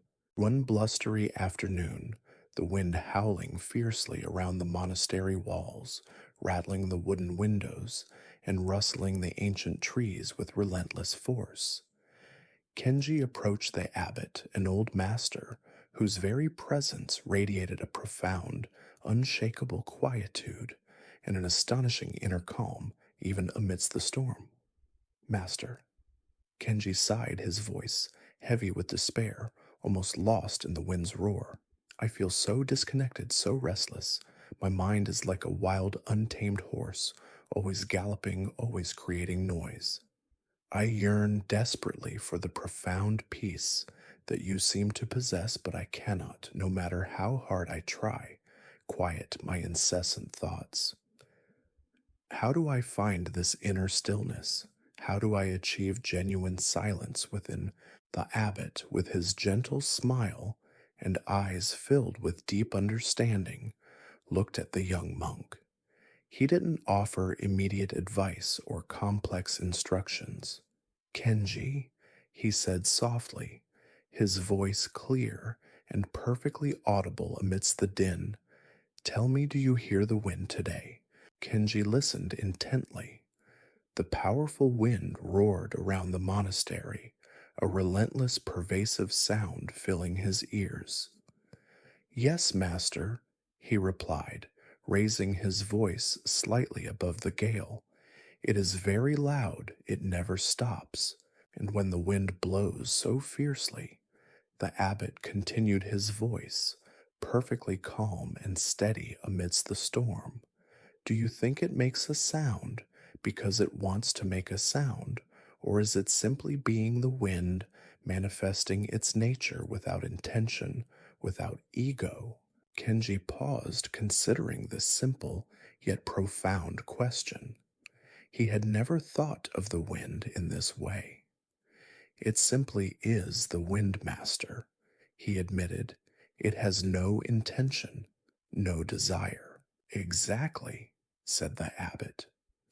The wind simply blows, and when the wind dies down, when its force diminishes, when it becomes still, what remains? Kenji listened again, more deeply this time, his attention shifting from the noise to the subtle changes in the environment. The wind had momentarily lessened its intensity, and a rare, quiet moment fell upon them. In that brief lull, he noticed the distant, subtle chirping of birds, the gentle rhythmic drip of rain from the eaves, the soft, barely perceptible rustle of his own robes as he breathed. He noticed the quiet hum of his own body, the faint, steady beat of his heart. He realized with a sudden startling clarity that the silence wasn't empty at all. It was profoundly full, rich with subtle sounds. He usually overlooked sounds that were only discernible when the greater noise receded. Ah, silence, master, Kenji whispered, opening his eyes now wide with dawning realization. But it is not empty. It is full of other sounds, and it is full of Tin Lang Tron J, a profound quietness that allows everything else to be heard and allows a deeper presence to emerge. The abbot nodded, a deep, knowing smile gracing his lips. Just so. Your mind is precisely like the wind, Kenji. Sometimes it is wild and noisy, full of racing thoughts and turbulent emotions blowing fiercely through your inner landscape. Do not fight it. Do not struggle to stop it from blowing. Do not judge its presence. Simply notice it, acknowledge its flow, like watching the wind from a sheltered place. And when the thoughts inevitably die down, when their intensity lessens, even for a brief moment, what remains is not an empty void, but a profound, resonant Tinlang Tron J.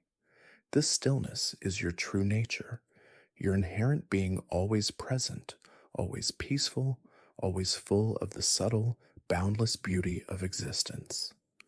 The profound joy you seek is not in the clamor of the wind, not in the endless thoughts, but in the quiet, spacious awareness that allows the wind to be heard to come and go, and then to fade back into the vastness of quietude. From that day forward, Kenji stopped fighting his thoughts. He learned to simply observe them, like watching the wind blow across the valley, powerful yet ultimately transient. He learned to differentiate between the wind, his thoughts, and the sky, his awareness. And whenever a moment of quiet appeared, he didn't rush to fill it with new thoughts or distractions. He consciously leaned into the Tinjlang Tron J, listening not just to the sounds of the outer world, but to the deeper, quieter resonance within himself, the subtle hum of his own pure presence. In this profound stillness, this radical acceptance of what is and what is not he, finally found the deep, unshakable peace and the boundless inner delight he had always sought, a joy that required no external conditions, no absence of thoughts, simply a spacious, open awareness. This story teaches us with profound clarity that genuine lasting happiness is not found by constantly seeking external stimulation or by endlessly trying to control or suppress our thoughts. Instead, it is discovered by allowing ourselves to be profoundly present in moments of quiet, by cultivating a deep appreciation for the vast receptive space of pure awareness that underlies all experience. The shocking truth is that the greatest treasures of peace and joy are often found not in what we do not, in what we say, but in what we allow to simply be in the profound Tinlang Tron J that is always available, always resonant, always full waiting for us to simply listen. It is the peace that is always there when we stop listening only to the noise. To truly integrate Tinlang Tron J into your life, especially as you prepare for Giak Ngusaos, make it a conscious practice. As you lie down, allow your body to soften, releasing any tension in your jaw, your shoulders, or your brow. Take a slow, gentle breath, and as you exhale, imagine the mental noise of your day, the incessant chatter of your thoughts beginning to subside like the wind slowly dying down after a powerful gale. Invite a moment of quiet, a moment of profound Tinjlang Tron J into your awareness. Just listen. Listen to the subtle sounds around you, perhaps the hum of electricity, the distant chirp of an insect, or the gentle rustle of fabric. And beyond those sounds, listen to the quiet rhythm of your own breath.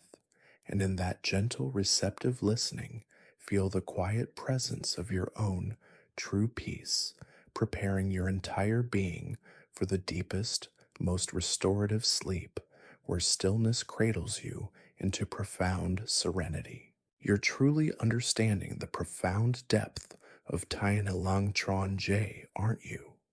That deep, resonant quiet that reveals a boundless peace and clarity beneath the surface noise. This profound stillness, cultivated through mindful presence, often leads us to an unexpected yet liberating realization. The peace we seek is already here now. This brings us to Vo U Hien Tien, a direct immersion into Zen stories that illuminate how to find unshakable peace, not in the future, but in the immediate, unfettered present moment. It's about seeing that freedom from worry is not a distant goal, but a state of being available at every breath. Think about how much of our lives are spent waiting for happiness. We postpone joy telling ourselves, I'll be happy when I get that promotion, when I pay off that debt, when I find the perfect partner, when I finally retire.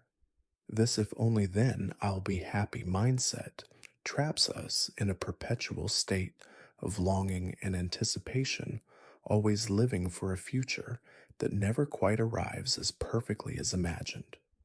We defer our peace, believing it's a reward for future achievement or a destination beyond current struggles.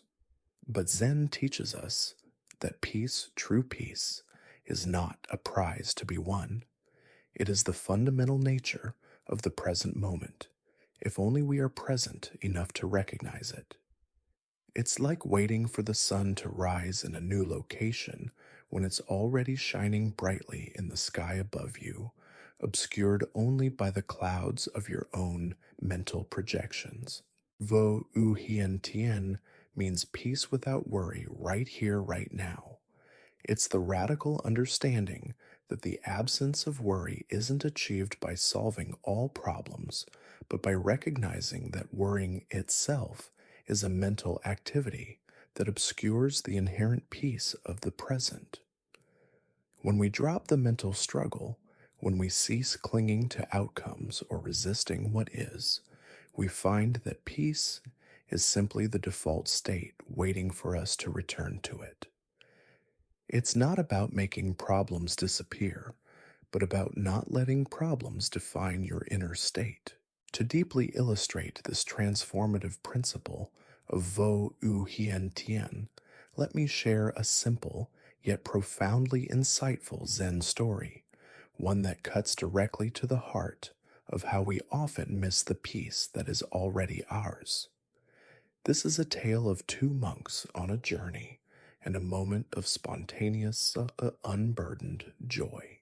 Two Zen monks, Tanzan and Aikido, were traveling together down a muddy road.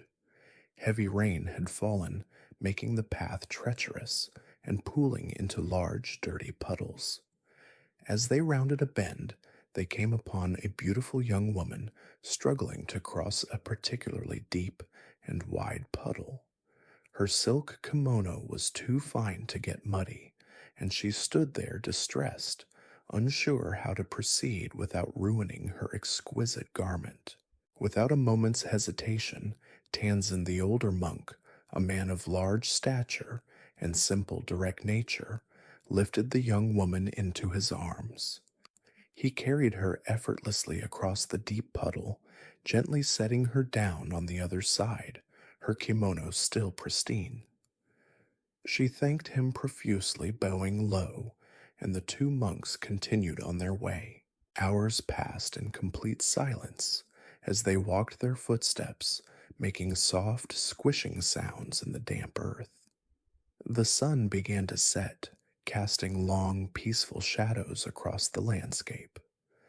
They passed through small villages, heard distant sounds of evening bells, and saw farmers returning from their fields. Throughout this time, Ekido, the younger monk, grew increasingly agitated. He had been brooding, his mind churning with what he considered a grave violation of their monastic vows: the touching of a woman, especially a young and beautiful one. He believed Tanzan had acted improperly, perhaps even impurely, and he couldn't let go of the thought. Finally, as they approached their monastery gates, Aikido could no longer contain his agitation. He burst out, his voice tense with indignation and accusation. Tanzan, we monks are not supposed to go near females, especially young and beautiful ones. It is dangerous, impure, and goes against our sacred vows. Why did you do that? How could you carry that woman across the puddle? Tanzan stopped, turned to Ekido, and looked at him, his face calm and peaceful, his eyes reflecting the serene evening sky. He smiled gently. My dear Ekido, he said softly, his voice devoid of judgment. I left the young woman back there in the mud hours ago. Are you still carrying her? This profound story, simple, yet incredibly powerful, beautifully illustrates the essence of Vo Yu Hien Tien. Tanzan performed an act of spontaneous compassion, then immediately and completely let go of the experience. His mind remained clear, present, and unburdened. Aikido, however, clung fiercely to the experience. He allowed his rigid adherence to rules his judgment, his fear of impurity, and his fixed ideas of what should or should not be to fester in his mind for hours.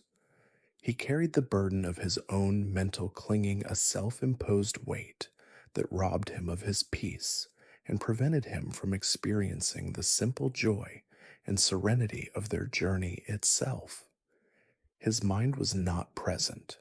It was constantly replaying a past event and judging it, thereby creating his own suffering. The deeper philosophical meaning here is that our worries, our anxieties, and our sense of dissatisfaction are often not caused by external events themselves, but by our mental clinging to those events or our resistance to them. Aikido's suffering was self inflicted. It was not the woman, nor the act of carrying her, that caused his pain, but his inability to let go of the thought and judgment about it. He was carrying the mud of his mind long after the physical mud was gone. Vo U Hien Tien is the realization that peace is not achieved by controlling every external circumstance or by ensuring everything goes perfectly according to our desires.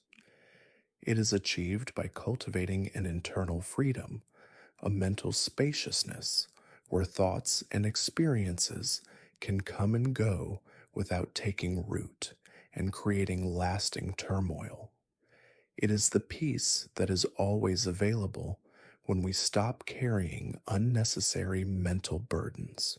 To truly apply Vo U Hien Tien to your daily life, especially as you seek Gyak Ngu Saus, consider what women in the mud you might still be carrying. Are you replaying arguments from earlier in the day? Are you consumed by worries about tomorrow's tasks or financial concerns? Are you clinging to expectations that were not met? Each of these is a mental burden, a self imposed weight that prevents your mind from settling into its natural state of peace. Before sleep, engage in a conscious practice of mental release. As you lie in bed, acknowledge any thoughts or worries that arise, but gently say to yourself, I am leaving this thought back in the mud of the day. Visualize these thoughts as objects you are setting down or as clouds drifting away in the night sky. Don't engage with them. Don't try to solve them. Don't judge them. Simply notice them and then gently return your attention to your breath or to the sensation of your body relaxing into the bed. With each exhale, imagine actively releasing the mental burden like releasing the tension from a tightly clenched fist. This repeated act of Buang Bo, of leaving thoughts in the mud, creates profound mental spaciousness, allowing your mind to quiet your body, to soften, and your spirit to find the unburdened peace of Vo Yu Hien Tien. This direct immersion into the present moment, free from the weight of past clinging or future worries, is the truest path to a deep transformative sleep where your mind is truly at rest, boundless, and serene. You're truly understanding the liberating truth of Vo U Hien Tien, aren't you? That profound peace found in releasing the mental burdens of past clinging and future worries, much like Tanzan left the woman in the mud. This radical freedom from constant mental struggle often leads us to contemplate balance in all things. In a world of extremes where we swing from intense striving to complete exhaustion, from rigid adherence to chaotic indulgence, Zen offers a different path, the serene wisdom of Trung Jiao Vang Son, the middle way.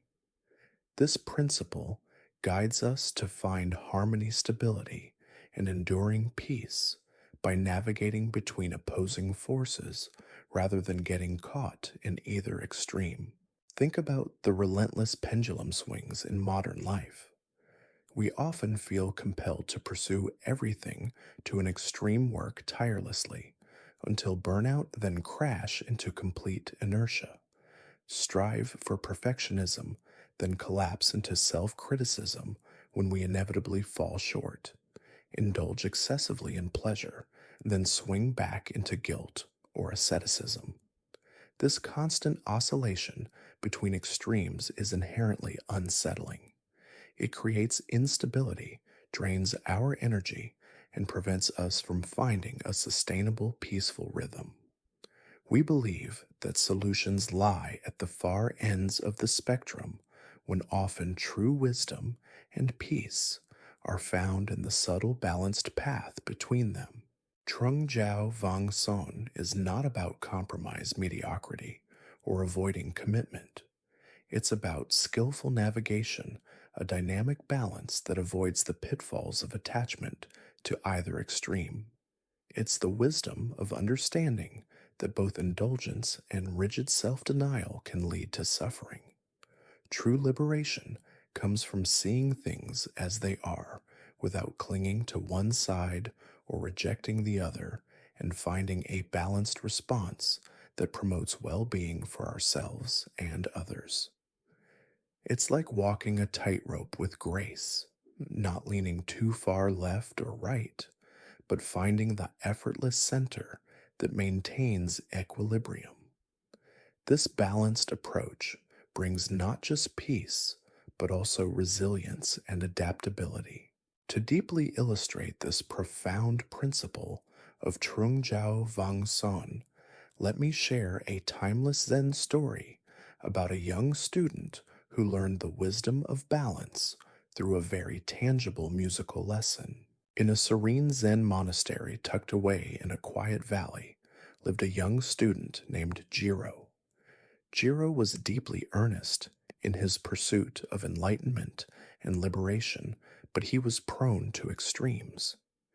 When he decided to meditate, he would sit for so many hours that his legs would become numb and painful, and his mind would become strained and agitated from the sheer force of his effort. When he studied the scriptures, he would read for days without rest, neglecting his body and growing irritable from exhaustion.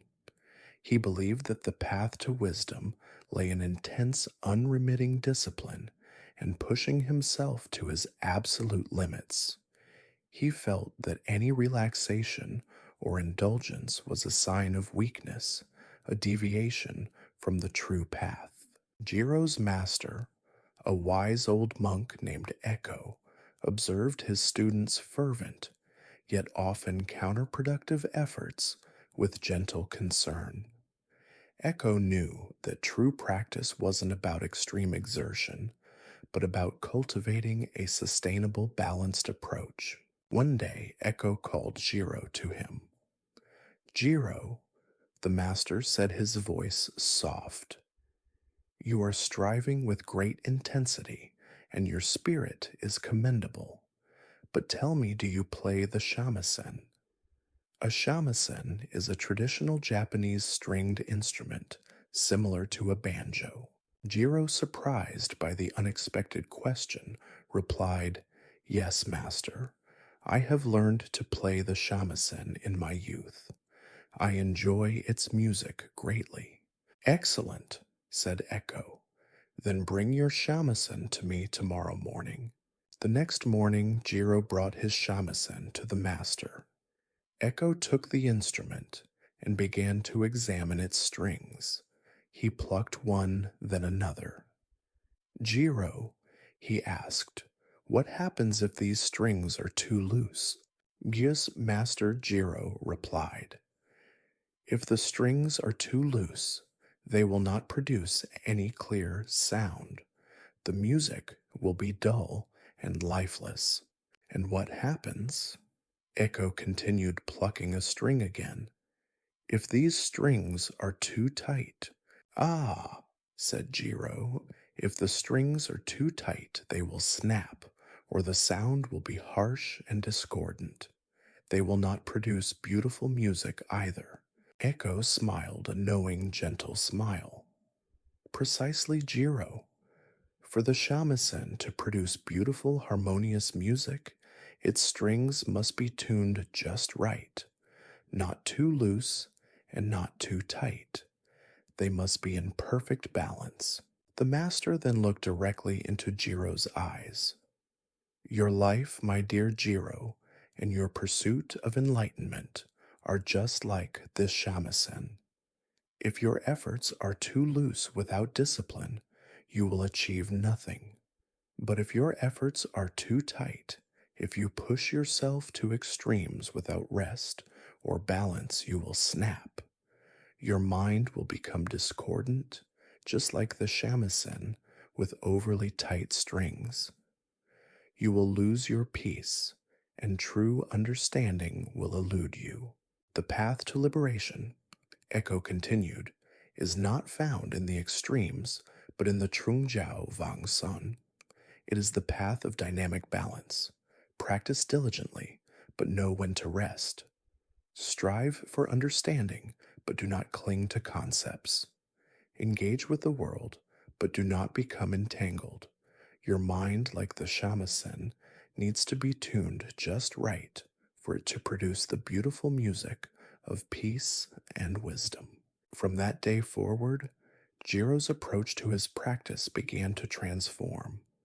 He still meditated diligently, but he also incorporated periods of mindful walking and rest.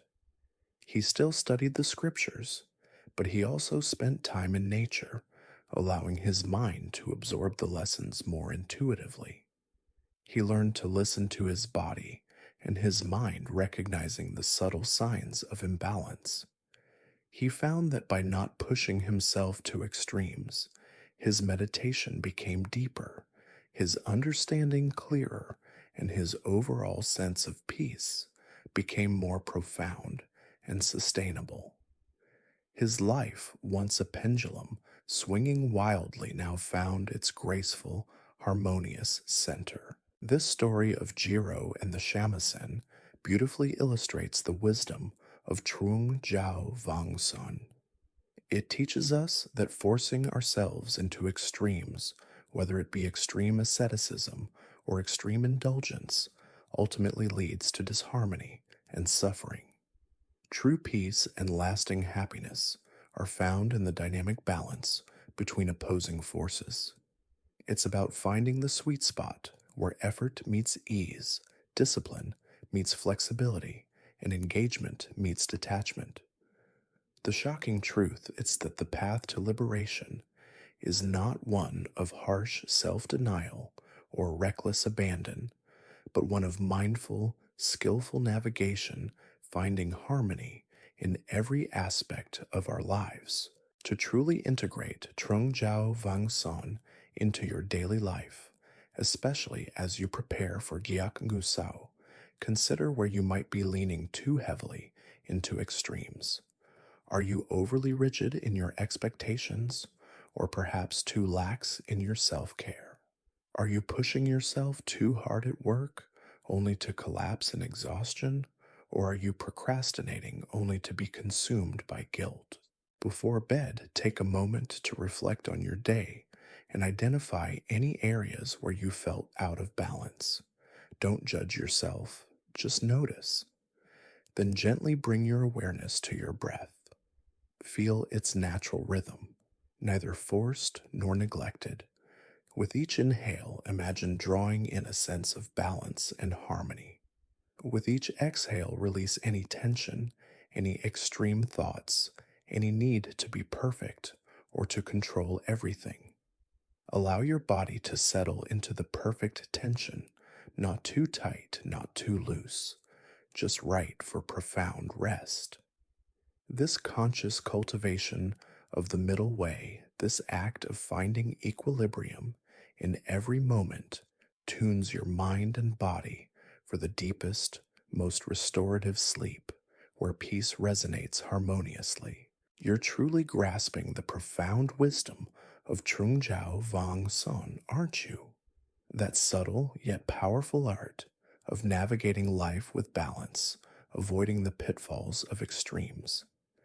This balanced approach to living naturally leads us to a deeper understanding of our own being, inviting us to contemplate the essence of vo inga jish thux, the radical realization that our deepest sense of self, our I, is not a fixed, separate entity, but a dynamic, interconnected process.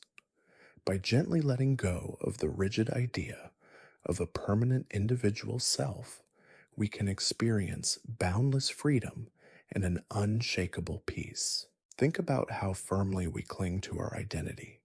We define ourselves by our names, our roles, parent, child, professional, our achievements, our beliefs, our possessions, even our past experiences and future aspirations. We build a meticulous story around who I am, and we defend this story fiercely. This rigid identification with a separate self, the ego, often leads to immense suffering. We feel threatened when our story is challenged. We experience anxiety when our roles change. We feel isolated from others, and we are constantly striving to protect and enhance this perceived self. This clinging to kai toi jiatao, the false self, creates division, fear, and a pervasive sense of lack, preventing us from experiencing the interconnectedness and boundless joy that is our true nature. Vo Nga Jich Thuk does not mean that you cease to exist or that you become a robot without personality. It means recognizing that the self is not a solid, unchanging thing, but rather a fluid, dynamic process intimately connected to everything else. It's about letting go of the illusion of a separate, isolated I that is perpetually striving, judging, and clinging. When we begin to see through this illusion, we discover a vast, expansive freedom, a boundless sense of belonging, and a profound peace that transcends the limitations of individual identity. It's like realizing that a wave is not separate from the ocean. It is simply a temporary manifestation of the ocean itself. The wave has its unique form, but its essence is the entire ocean. To deeply illustrate this profound principle of Vo Nya Jish Thugs, let me share a well known Zen story, often used as a koan, that challenges our very notion of individual existence and invites us to see beyond the confines of self. There once was a young earnest monk named Gizan who was studying with a highly revered Zen master. Gizan was intelligent and diligent, but he was deeply troubled by the concept of no self, or anatta, the idea that there is no permanent, unchanging self. He found it difficult to reconcile this teaching with his everyday experience of being a distinct individual, having his own thoughts, feelings, and actions. He worried that if there was no self, then life would be meaningless and there would be no one to experience enlightenment. One particularly hot summer day, Gisan went to the master's garden to seek further instruction. The master was tending to a small, delicate plant, meticulously watering it. Gusan observed him for a moment, then respectfully asked, "Master, I have been meditating diligently on the teaching of anatta, of no self, but I struggle to understand it. If there is truly no self, then who is it that feels hunger? Who is it that studies the Dharma? Who is it that yearns for enlightenment?" The master paused. His watering looked up at Gisan with a serene smile and simply said, "Gisan, who are you?" Gisan, expecting a deeper philosophical inquiry, was taken aback by the directness of the question, which seemed to confirm his individual existence. "I am Gasan Master," he replied, stating his name clearly. The master continued to smile. He then pointed to the plant he was watering. "And this?" he asked. "That is a plant, master." Gisan responded a little confused by the simplicity of the exchange. The master then pointed to the small wooden bucket he held in his hand from which he was drawing water. And that is a bucket, master. Gisan said, his confusion growing. The master put down the bucket, straightened up, and looked at Gisan, his eyes twinkling. Then tell me, Gazan, he said softly, when your name Gesan is gone, when your body, which is like this plant, withers and returns to the earth, and when your thoughts, which are like the water in this bucket, evaporate, then where is the self that feels hunger, that studies Dharma, that yearns for enlightenment? Show me this Gisan that is separate from all these transient phenomena. Gisan stood in stunned silence. He had always identified so strongly with his name, his body, his thoughts, his desires. But the master's simple questions, pointing to the impermanence of each component, suddenly exposed the flimsy nature of his perceived self. He realized that Gisan was merely a label, a collection of ever changing experiences, thoughts, and sensations, all interconnected and impermanent. There was no solid, unchanging core separate from these things. He had been clinging to a ghost, an idea mistaking the map for the territory. In that moment of profound realization, something shifted within Gisan. The struggle to grasp a permanent self dissolved. He saw that the very act of feeling hunger, studying Dharma, or yearning for enlightenment was not performed by a separate Jisan, but was simply the universe manifesting through this particular collection of phenomena. He was not separate from the plant, or the bucket, or the water, or the master, or the sky. He was intricately interconnected with everything. He discovered a boundless spaciousness, a profound sense of belonging, and an unshakable peace that came from releasing the burden of individual identity. This was Vunga Chich Thuk. This story brilliantly illustrates the liberating wisdom of Vo Njia Jish Thuk. Our suffering often arises from our mistaken belief in a solid, independent I that must control, defend, and acquire. This false self creates a sense of separation, me versus them, me versus the world.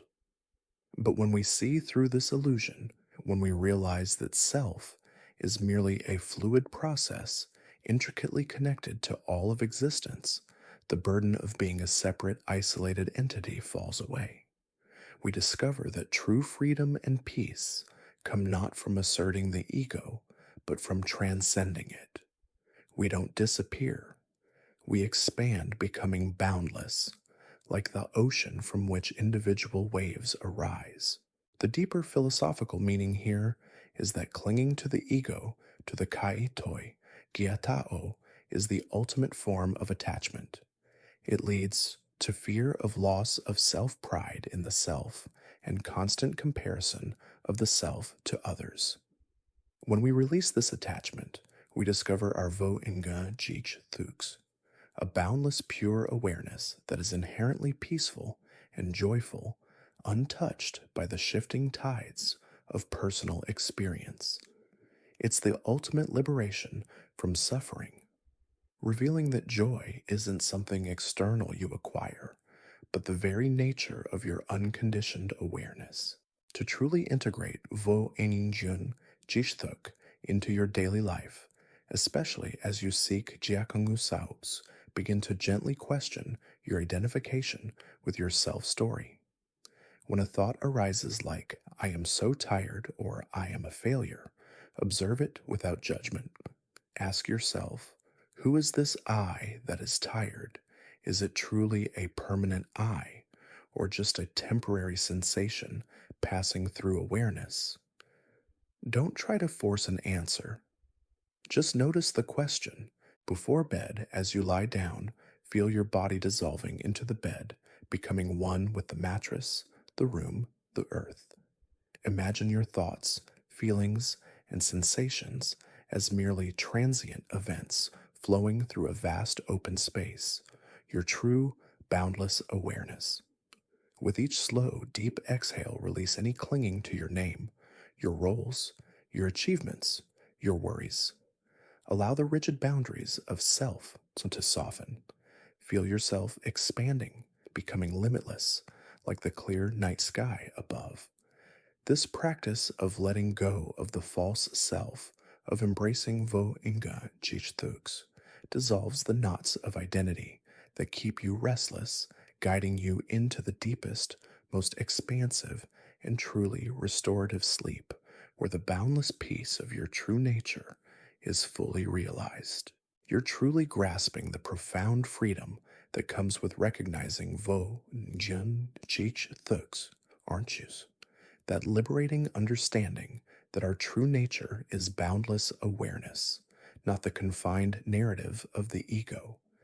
This expansion of self naturally leads us to a deeper connection with all of existence, revealing the boundless power of Tu Bi Bao La, vast compassion. In Zen, true inner peace is not an isolated achievement. It blossoms fully when we extend kindness, empathy, and understanding not only to ourselves, but to all beings.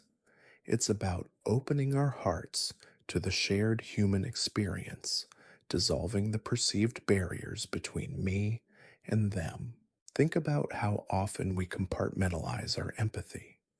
We are kind to our loved ones, perhaps civil to our acquaintances, but often quick to judge or dismiss those we don't know or those who cause us inconvenience. Our ego, the Kai Toi Jia Tao, thrives on separation, on creating us versus them narratives. This division, however, is a fundamental source of suffering. When we view others as separate, as obstacles, or as sources of annoyance, we create internal friction and a sense of isolation. This closed heartedness ironically harms us as much as it harms others, preventing the free flow of peace and joy within our own being. To be Bao La is not mere pity or passive sympathy. It's an active, courageous, and deeply empathetic understanding that all beings, just like ourselves, seek happiness and wish to avoid suffering. It's the recognition of our shared humanity, our interconnectedness. When we cultivate this vast compassion, our hearts soften, our judgments lessen, and a profound sense of connection and well being naturally arises.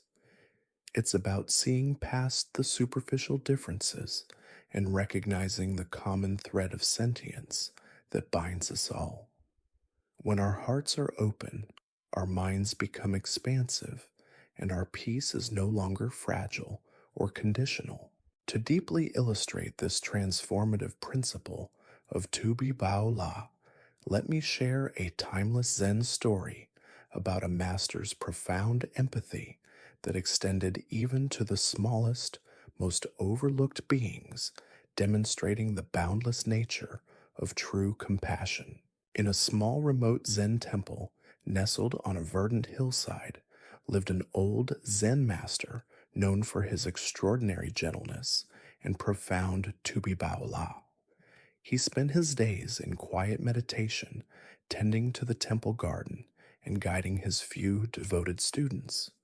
He had a reputation for treating every living creature, from the smallest insect to the largest animal, with the same deep respect and kindness. One evening, as the master was preparing for his evening meditation, he noticed a tiny scorpion scuttling across the floor of the meditation hall. The scorpion, venomous and feared by most, was heading directly towards a group of young, unsuspecting monks who were about to enter for their practice. Immediately, without a moment's hesitation or a flicker of fear, the master gently took a large leaf from a nearby plant. With utmost care and precision, he extended the leaf towards the scorpion, allowing it to crawl onto the leaf. Then, slowly and deliberately, he carried the scorpion outside the temple and carefully placed it down in a safe, secluded spot far away from any human path, ensuring it would not be harmed. A young, earnest student who had witnessed the entire scene was utterly bewildered. He approached the master, his eyes wide with a mix of awe and confusion. "Master," the student exclaimed, "I am astonished that creature is dangerous. It could have stung you, and its venom is deadly. Why did you risk your life for a mere scorpion? Why did you show such tubi baola to a creature that could harm you?" The master smiled, his eyes twinkling with a deep, compassionate understanding. "My dear student," he said softly, "the nature of the scorpion is to sting, but the nature of a Buddha, the nature of vast compassion, is to save. If I do not act according to my nature, when the scorpion acts according to its nature, then who truly deviates from the path?" He continued, "To understand to be Baola is to see that all beings are seeking happiness and wishing to avoid suffering, just like you, just like me. The scorpion's sting is a defense born of its own fear and instinct. My act of saving it is born of my understanding of interconnectedness and my aspiration for boundless kindness. If I feel fear or aversion, I am separating myself from that creature, creating a boundary where none truly exists in the vastness of being. When there is true compassion, there is no other to fear or judge, only shared existence." The student stood in silence, absorbing the profound lesson. He had always thought of compassion as being kind to good people or animals that were harmless. But the master's act of saving the dangerous scorpion without hesitation, without fear, and without judgment revealed a far vaster, more unconditional form of Tubi Bao La. He realized that true peace extended beyond the self, beyond personal preferences, and into the universal recognition of shared life. This story brilliantly illustrates the liberating wisdom of Tu Bi Bao La. Our suffering often arises from our mistaken belief in separation from our ego's tendency to divide the world into likable and unlikable, safe and dangerous. This division creates fear, judgment, and ultimately internal agitation. But when we cultivate boundless compassion, when we see all beings as part of the same interconnected web of life, the perceived boundaries dissolve. We realize that extending kindness to others is not a sacrifice. It is an act of self-liberation because the peace we offer outwards inevitably reflects back into our own hearts. It's a fundamental truth: you cannot truly be at peace while holding ill will towards others. The deeper philosophical meaning here is that vo nga jich thuk no self naturally leads to tubi bao la.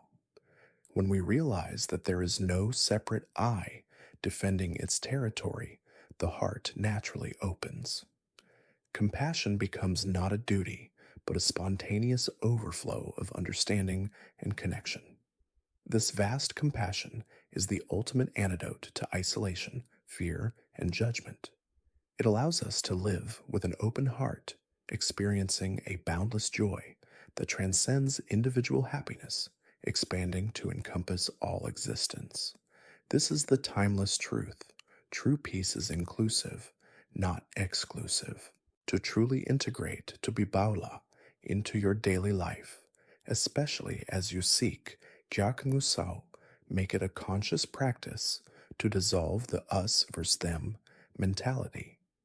Before bed, if you find yourself holding judgment or resentment towards someone, even if they have wronged you, take a moment to breathe. Acknowledge the feeling without letting it consume you.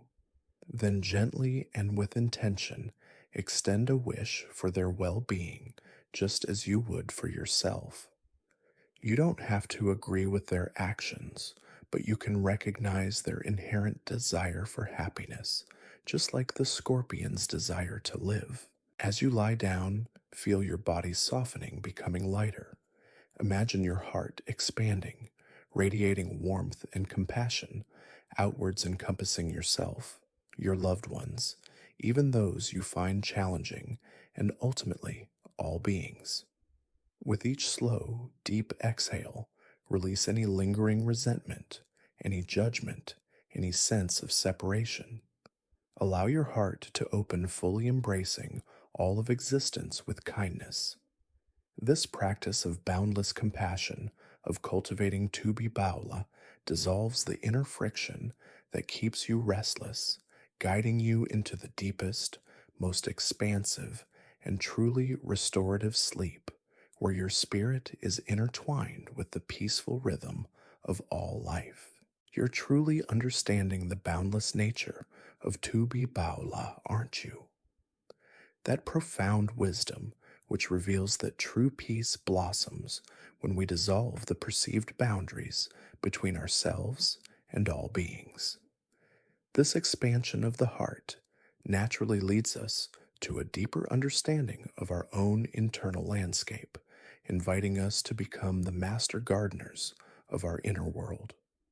This brings us to Vuan Tam Thun Tin, the crucial understanding that your mind is not a fixed, chaotic entity, but rather a dynamic, living garden that you actively cultivate with intention, care, and continuous awareness. Think of your mind right now as a vast, beautiful garden. If you neglect it, if you leave it untended, it will inevitably become overgrown with weeds, worries, anxieties, judgments, self doubt, resentments, and pervasive negative thought patterns. These persistent, destructive weeds will relentlessly choke out the beautiful, delicate flowers of peace, joy, clarity, and contentment. They drain the soil of its precious nutrients, block the life giving sunlight, and make the entire inner space feel dense, dark, and unwelcoming. But if you diligently tend to your garden with consistent effort and loving care, meticulously pulling the weeds, nurturing the soil, and thoughtfully planting seeds of wholesome thoughts and positive perceptions, it can blossom into a place of incredible beauty, vibrant tranquility, and boundless joy. Most of us, however, spend our lives merely reacting to the weeds, fighting them with exhaustion, or desperately wishing they weren't there, instead of proactively becoming the skilled, patient gardener of our own inner world.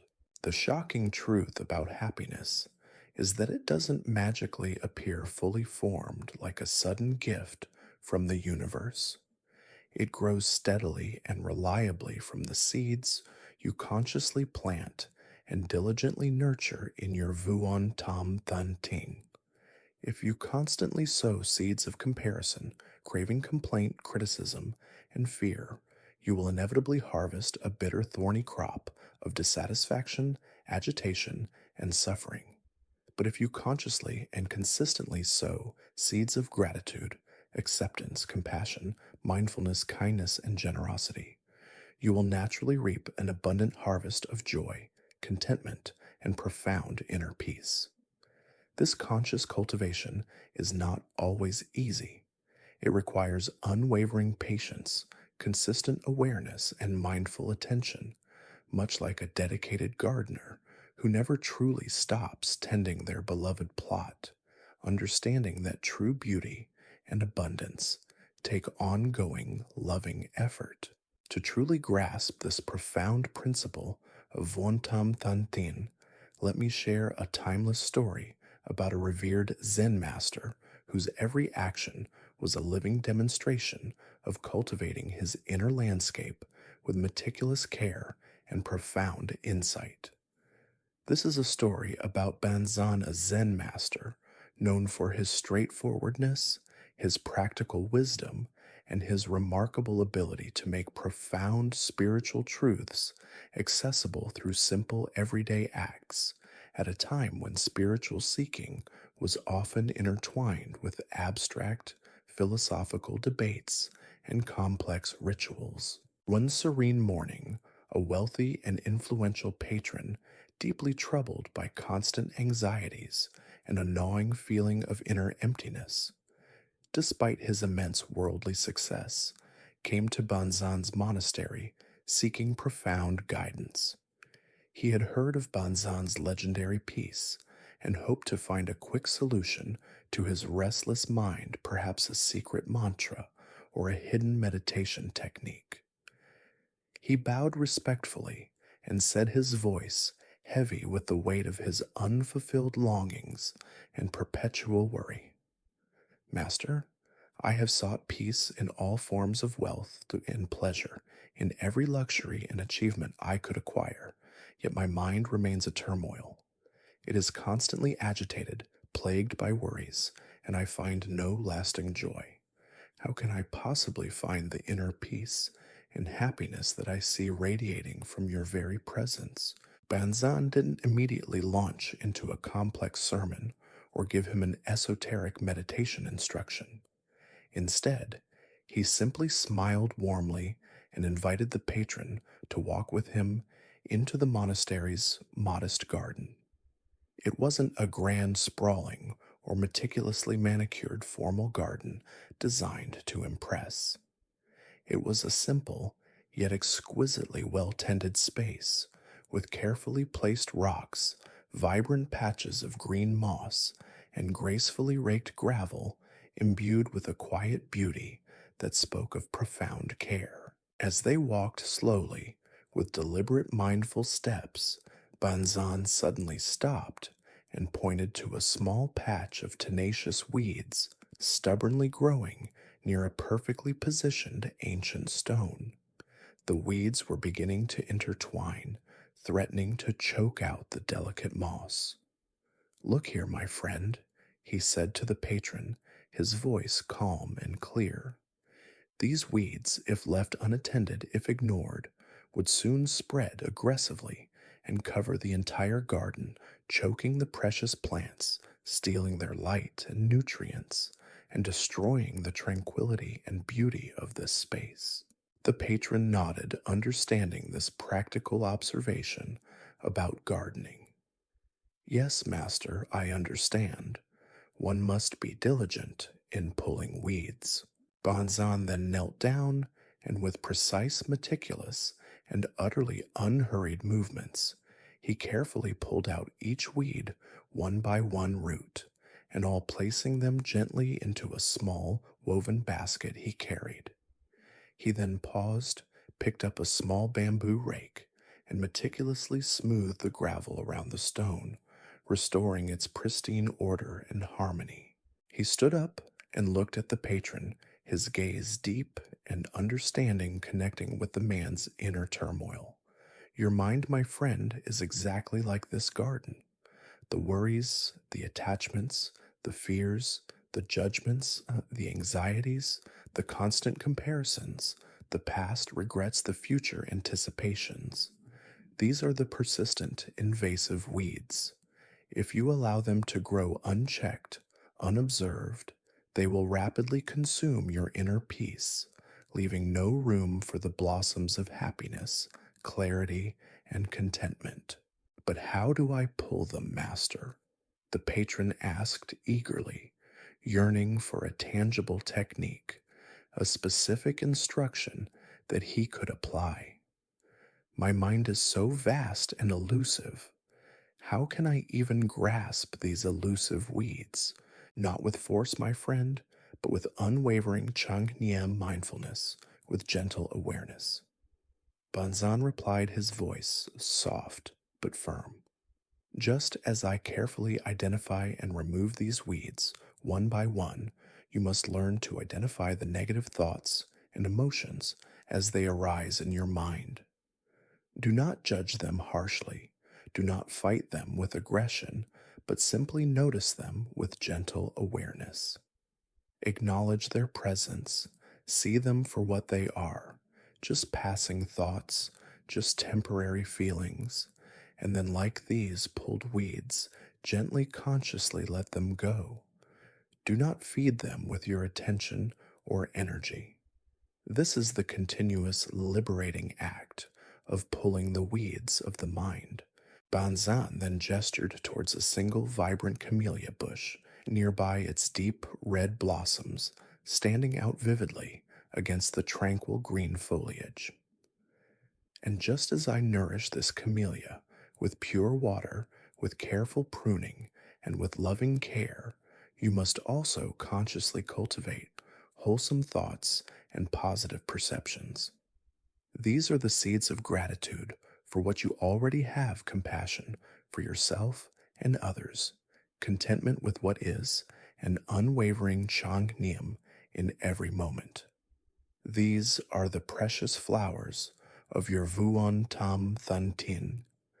The more you water them with your conscious attention, the more they will grow, flourish, and fill your inner landscape with boundless beauty, fragrant peace, and profound, unshakable joy. The patron, deeply moved by the simplicity and profound truth of Banzan's words, spent several days at the monastery. He didn't just engage in formal, seated meditation. He actively helped Banzan in the garden. He learned to notice the weeds in his own mind, not with frustration or self condemnation, but with a quiet, persistent, and compassionate attention. He also learned to truly appreciate the simple, vibrant beauty of the camellia, understanding that its lush bloom was a direct result of consistent care, patient cultivation, and unwavering mindful presence. He left the monastery not with a magic formula or a quick fix, but with a newfound tangible understanding. Happiness wasn't something to be found outside himself or gained through acquisition, but something to be diligently and lovingly cultivated within his own Vuan Tam Than Tin, day by day, moment by moment. This story profoundly underscores that true lasting happiness isn't a passive state you stumble upon or a gift from external circumstances. It's an active, ongoing practice of internal cultivation. It requires consistent, gentle attention to your thoughts, your emotions, and your reactions to life. When you fully understand your mind as a garden, you reclaim your inherent agency. You stop being a victim of your runaway thoughts and become the mindful gardener, intentionally shaping your inner world. The shocking truth is that you hold the shovel and the watering can. The power to cultivate boundless, lasting happiness is literally in your hands through the consistent, gentle, and utterly transformative practice of observing, weeding, and nurturing your mind. This is the path to transforming your mind, creating an inner sanctuary of peace.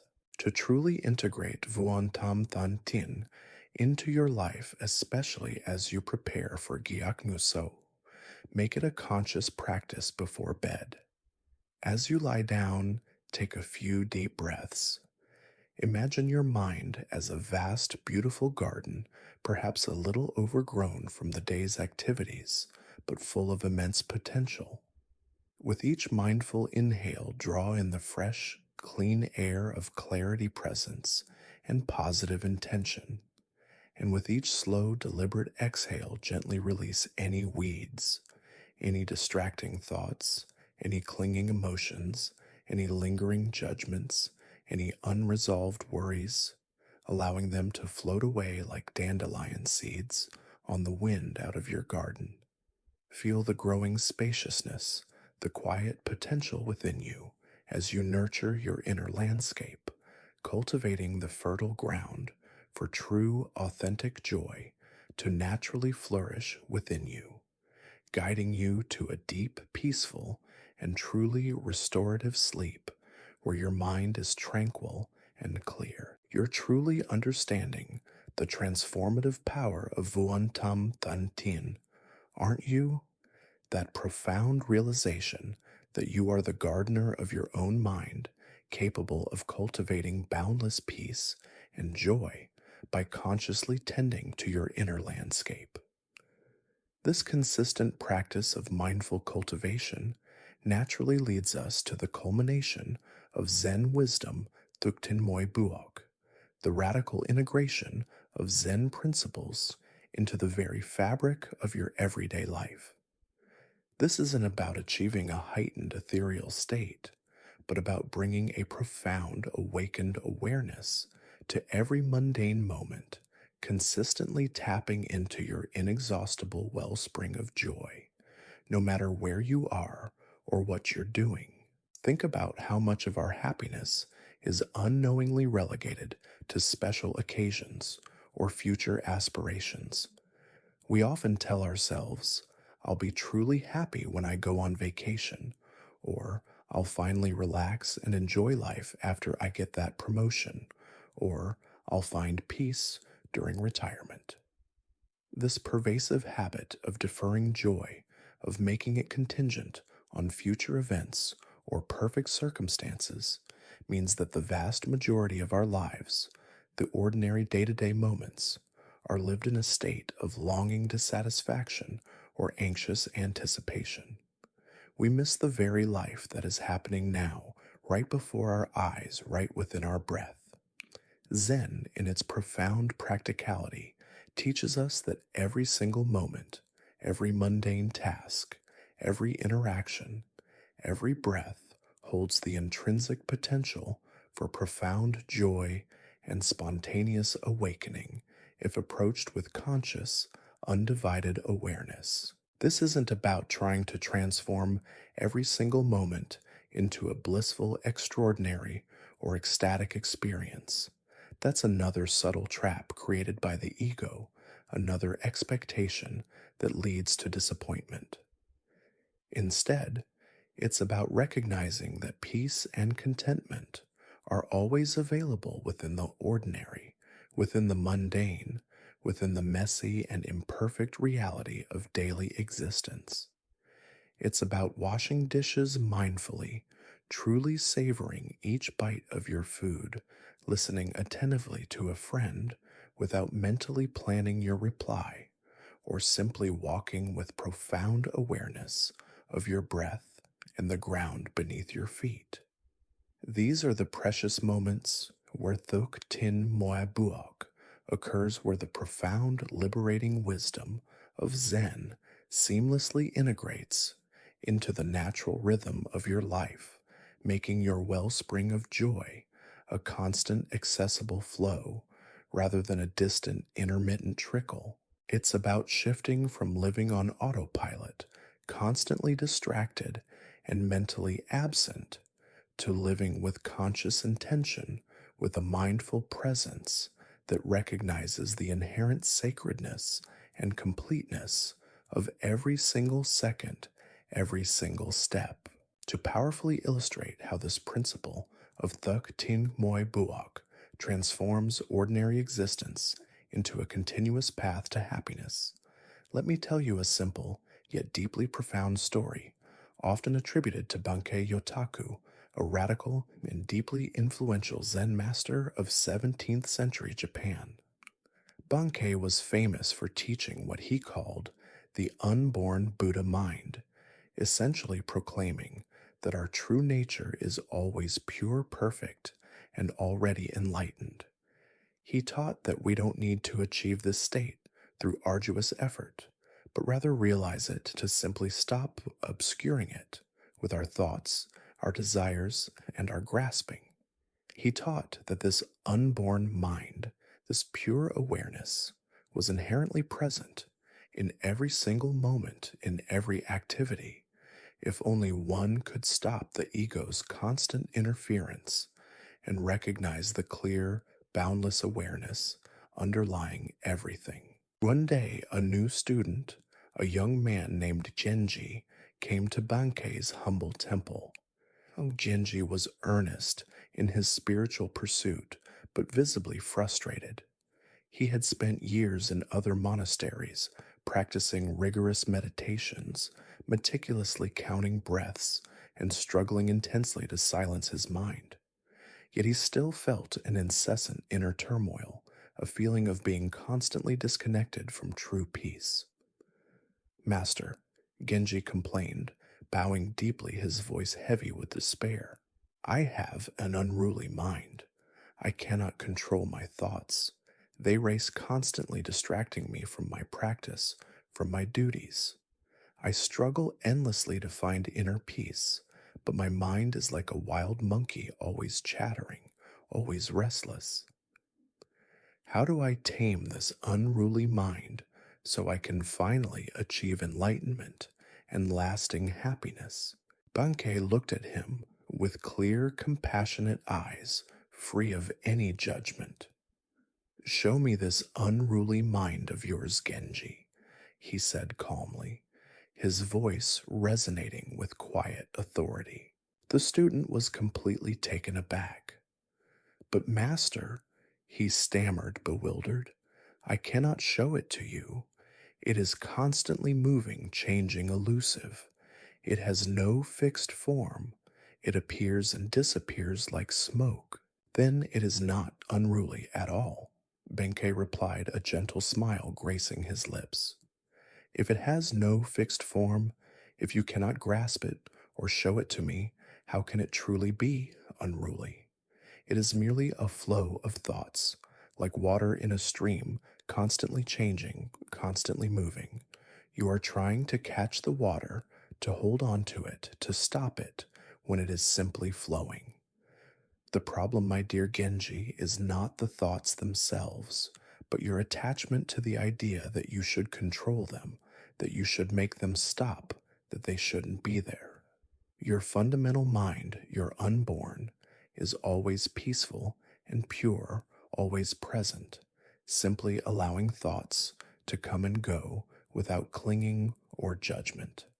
It is the vast sky, and thoughts are merely the clouds passing through it, never disturbing the sky's essential nature. He continued, his voice steady and reassuring. Do not try to stop the thoughts, Genji. Do not try to make them quiet by force. Do not fight them. Simply let them be. Observe them without engagement, like watching clouds drift across the sky or waves arise on the ocean. Do not engage with them. Do not judge them. Do not cling to them.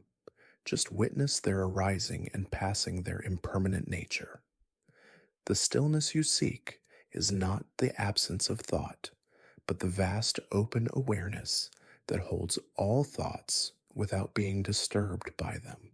Bankei then gave a series of seemingly mundane, almost pedestrian instructions to all his students, including Genji, emphasizing their daily life. When you walk, he instructed, simply walk. Be fully present with each step, the sensation of your feet on the earth, the swing of your arms. When you eat, simply eat.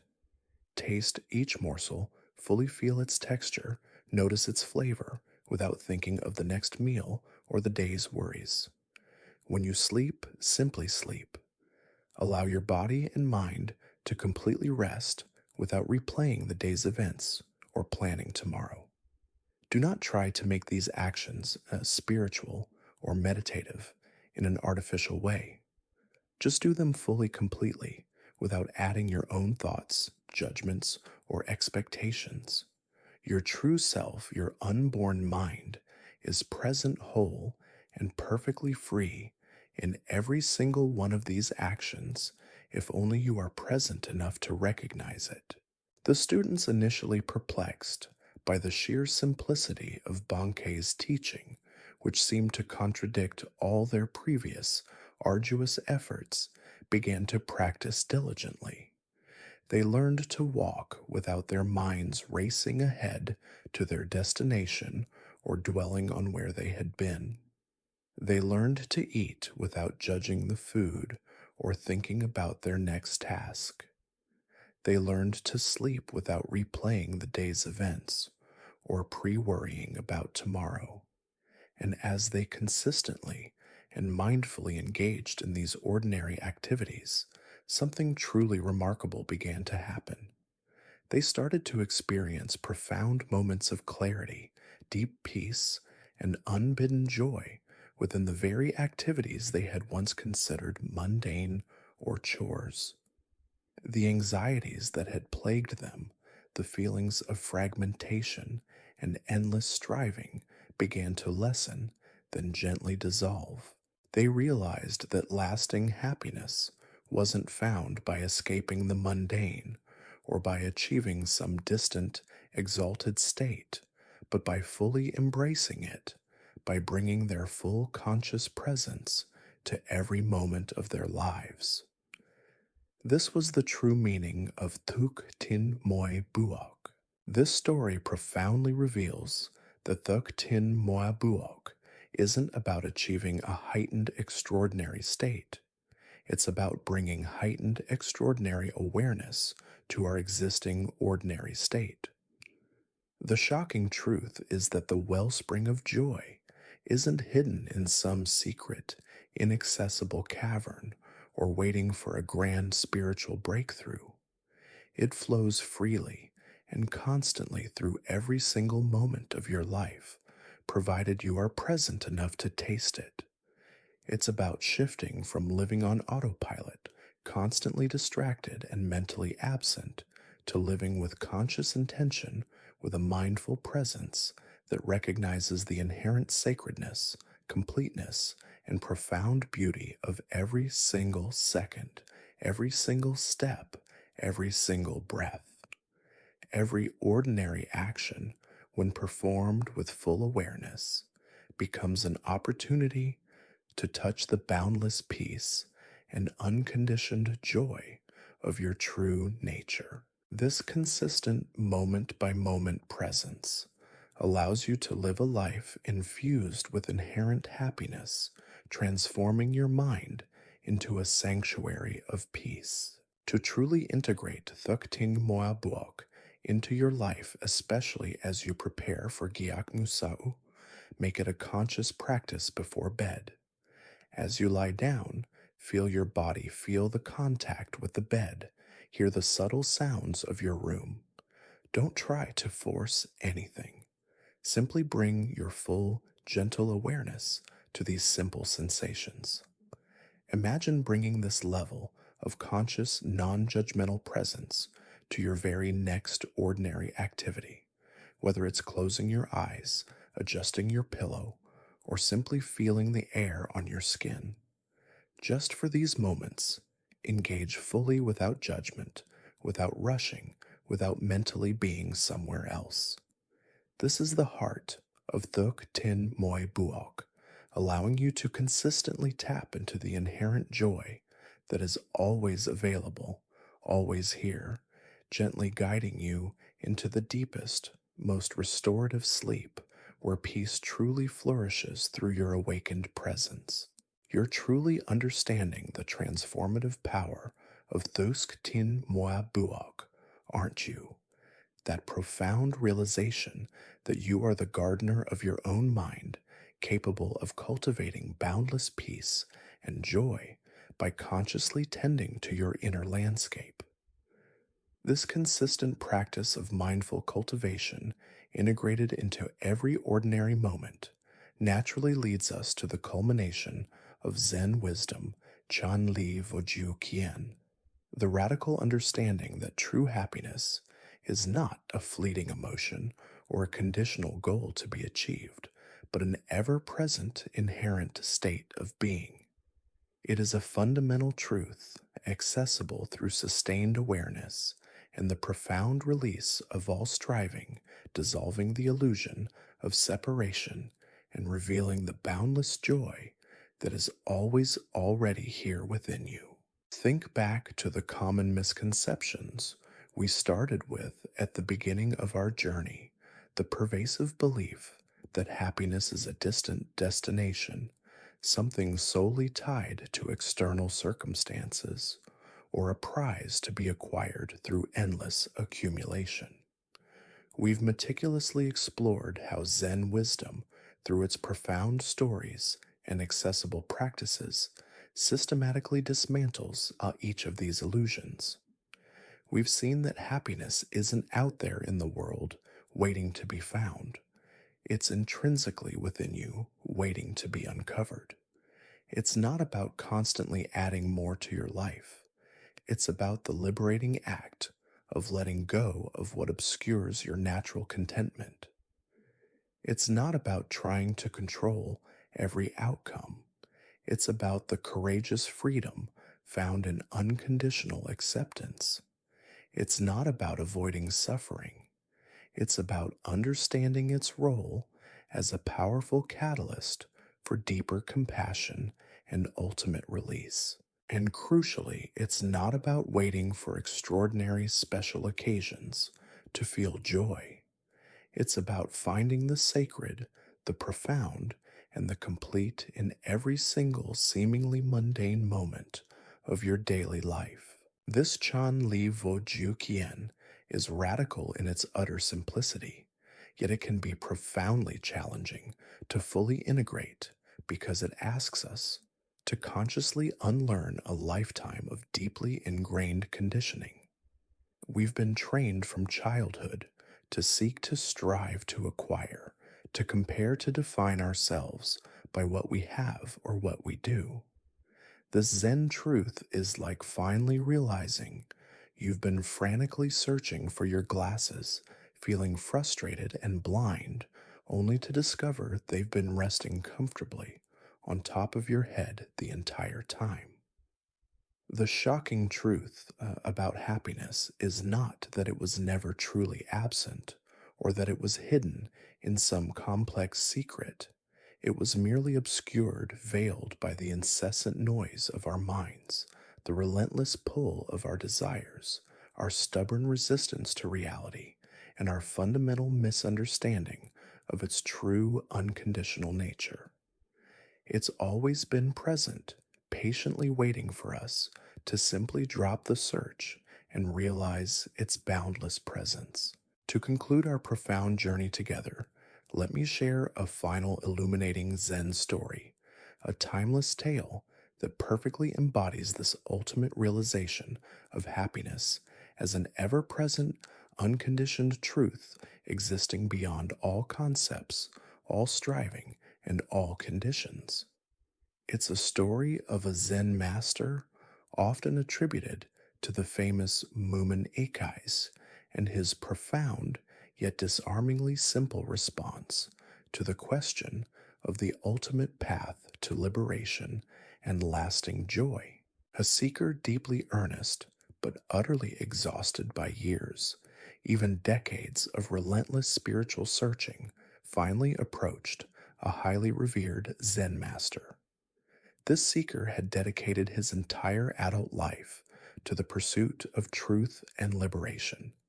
He had practiced countless forms of meditation, from rigorous seated zazen to walking meditations in remote mountains. He had studied innumerable scriptures, memorized intricate texts, and endured strict ascetic disciplines, pushing his body and mind to their limits. Yet despite all his Herculean efforts, he still felt like a weary traveler without a true home, an endless thirst that remained unquenched. True enlightenment, and with it, lasting unshakable happiness, continued to elude him, always just beyond his grasp, always a destination never quite reached. Says no master, the seeker pleaded, bowing low, his voice thin with years of striving and disappointment. I have dedicated my entire life to the search for ultimate truth and spiritual liberation. I have done everything asked of me, sacrificed everything, yet I still feel like a traveler lost in a vast desert. What is the ultimate truth? What is the profound secret to enduring happiness? A joy that exists beyond all concepts, all conditions, all effort, and all loss. The master looked at the weary seeker with clear, deeply compassionate eyes, seeing not just his words, but the restless yearning beneath them. He paused for a long, silent moment, allowing the space between them to fill with unspoken presence, with the very stillness the seeker craved.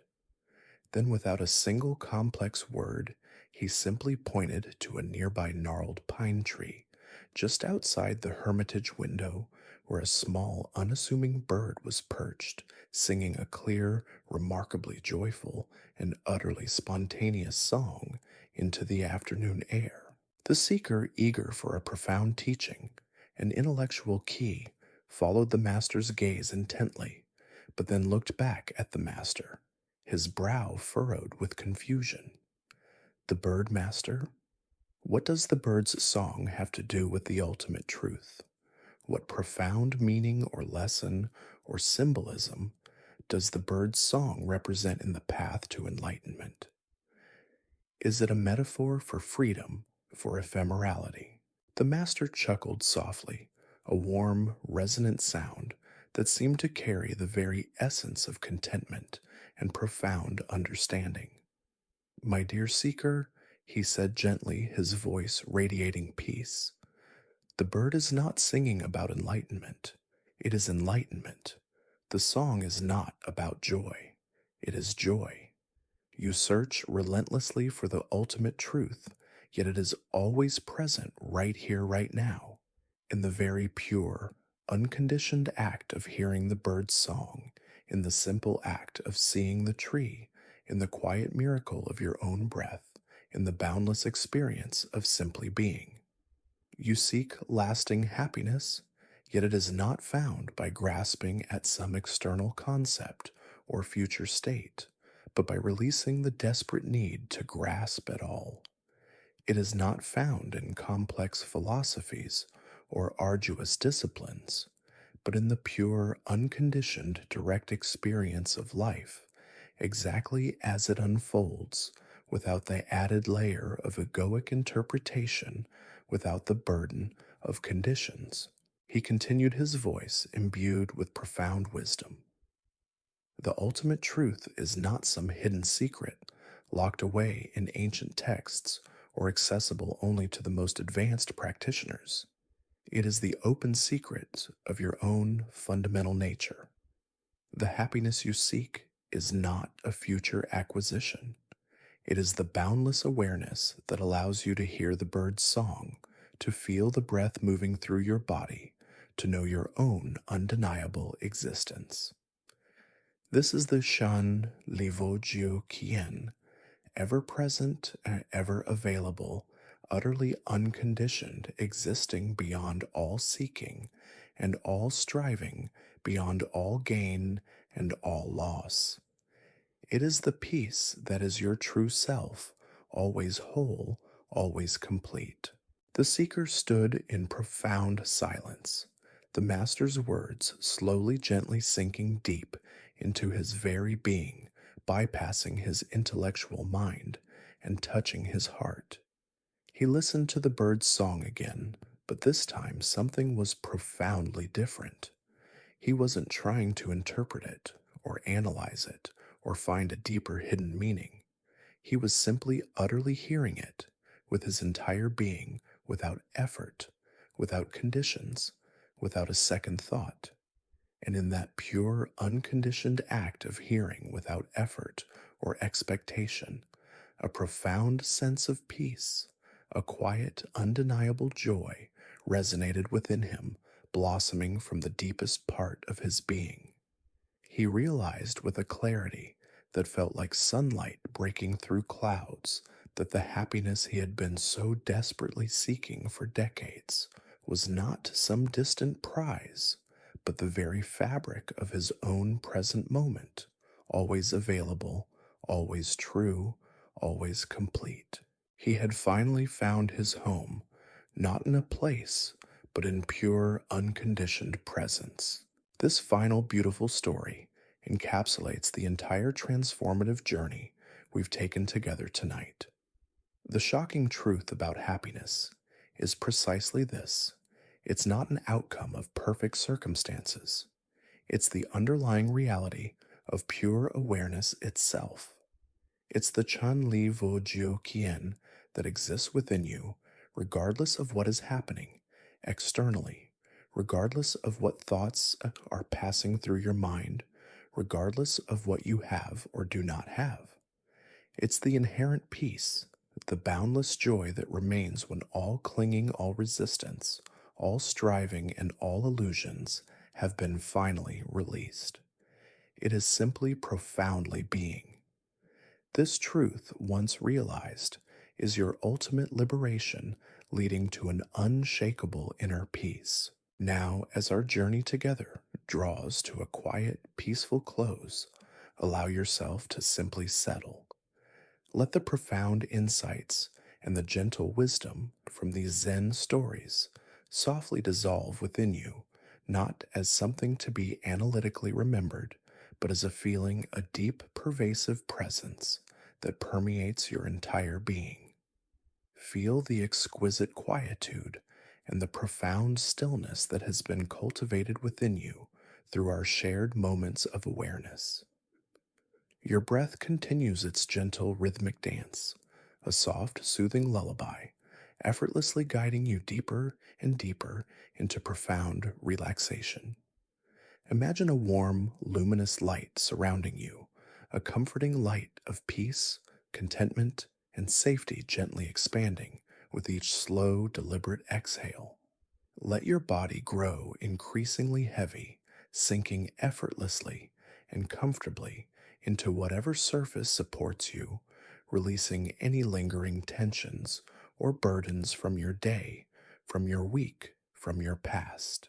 All thoughts, all worries, all plans, all demands are simply drifting away now, like soft white clouds dispersing across a vast, endless, clear night sky. There is absolutely nothing left to do, nowhere else left to be, no one else left to become except right here, right now, embraced completely by this profound, enveloping tranquility. Allow the Chan Li Vo Jiu Qian about happiness, about its internal, timeless, and unconditioned nature, to settle gently and deeply within your heart, comforting you, reassuring you, nurturing you.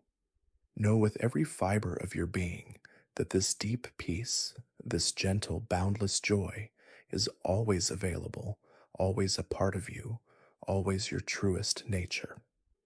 Just breathe and rest deeply, profoundly in this peace.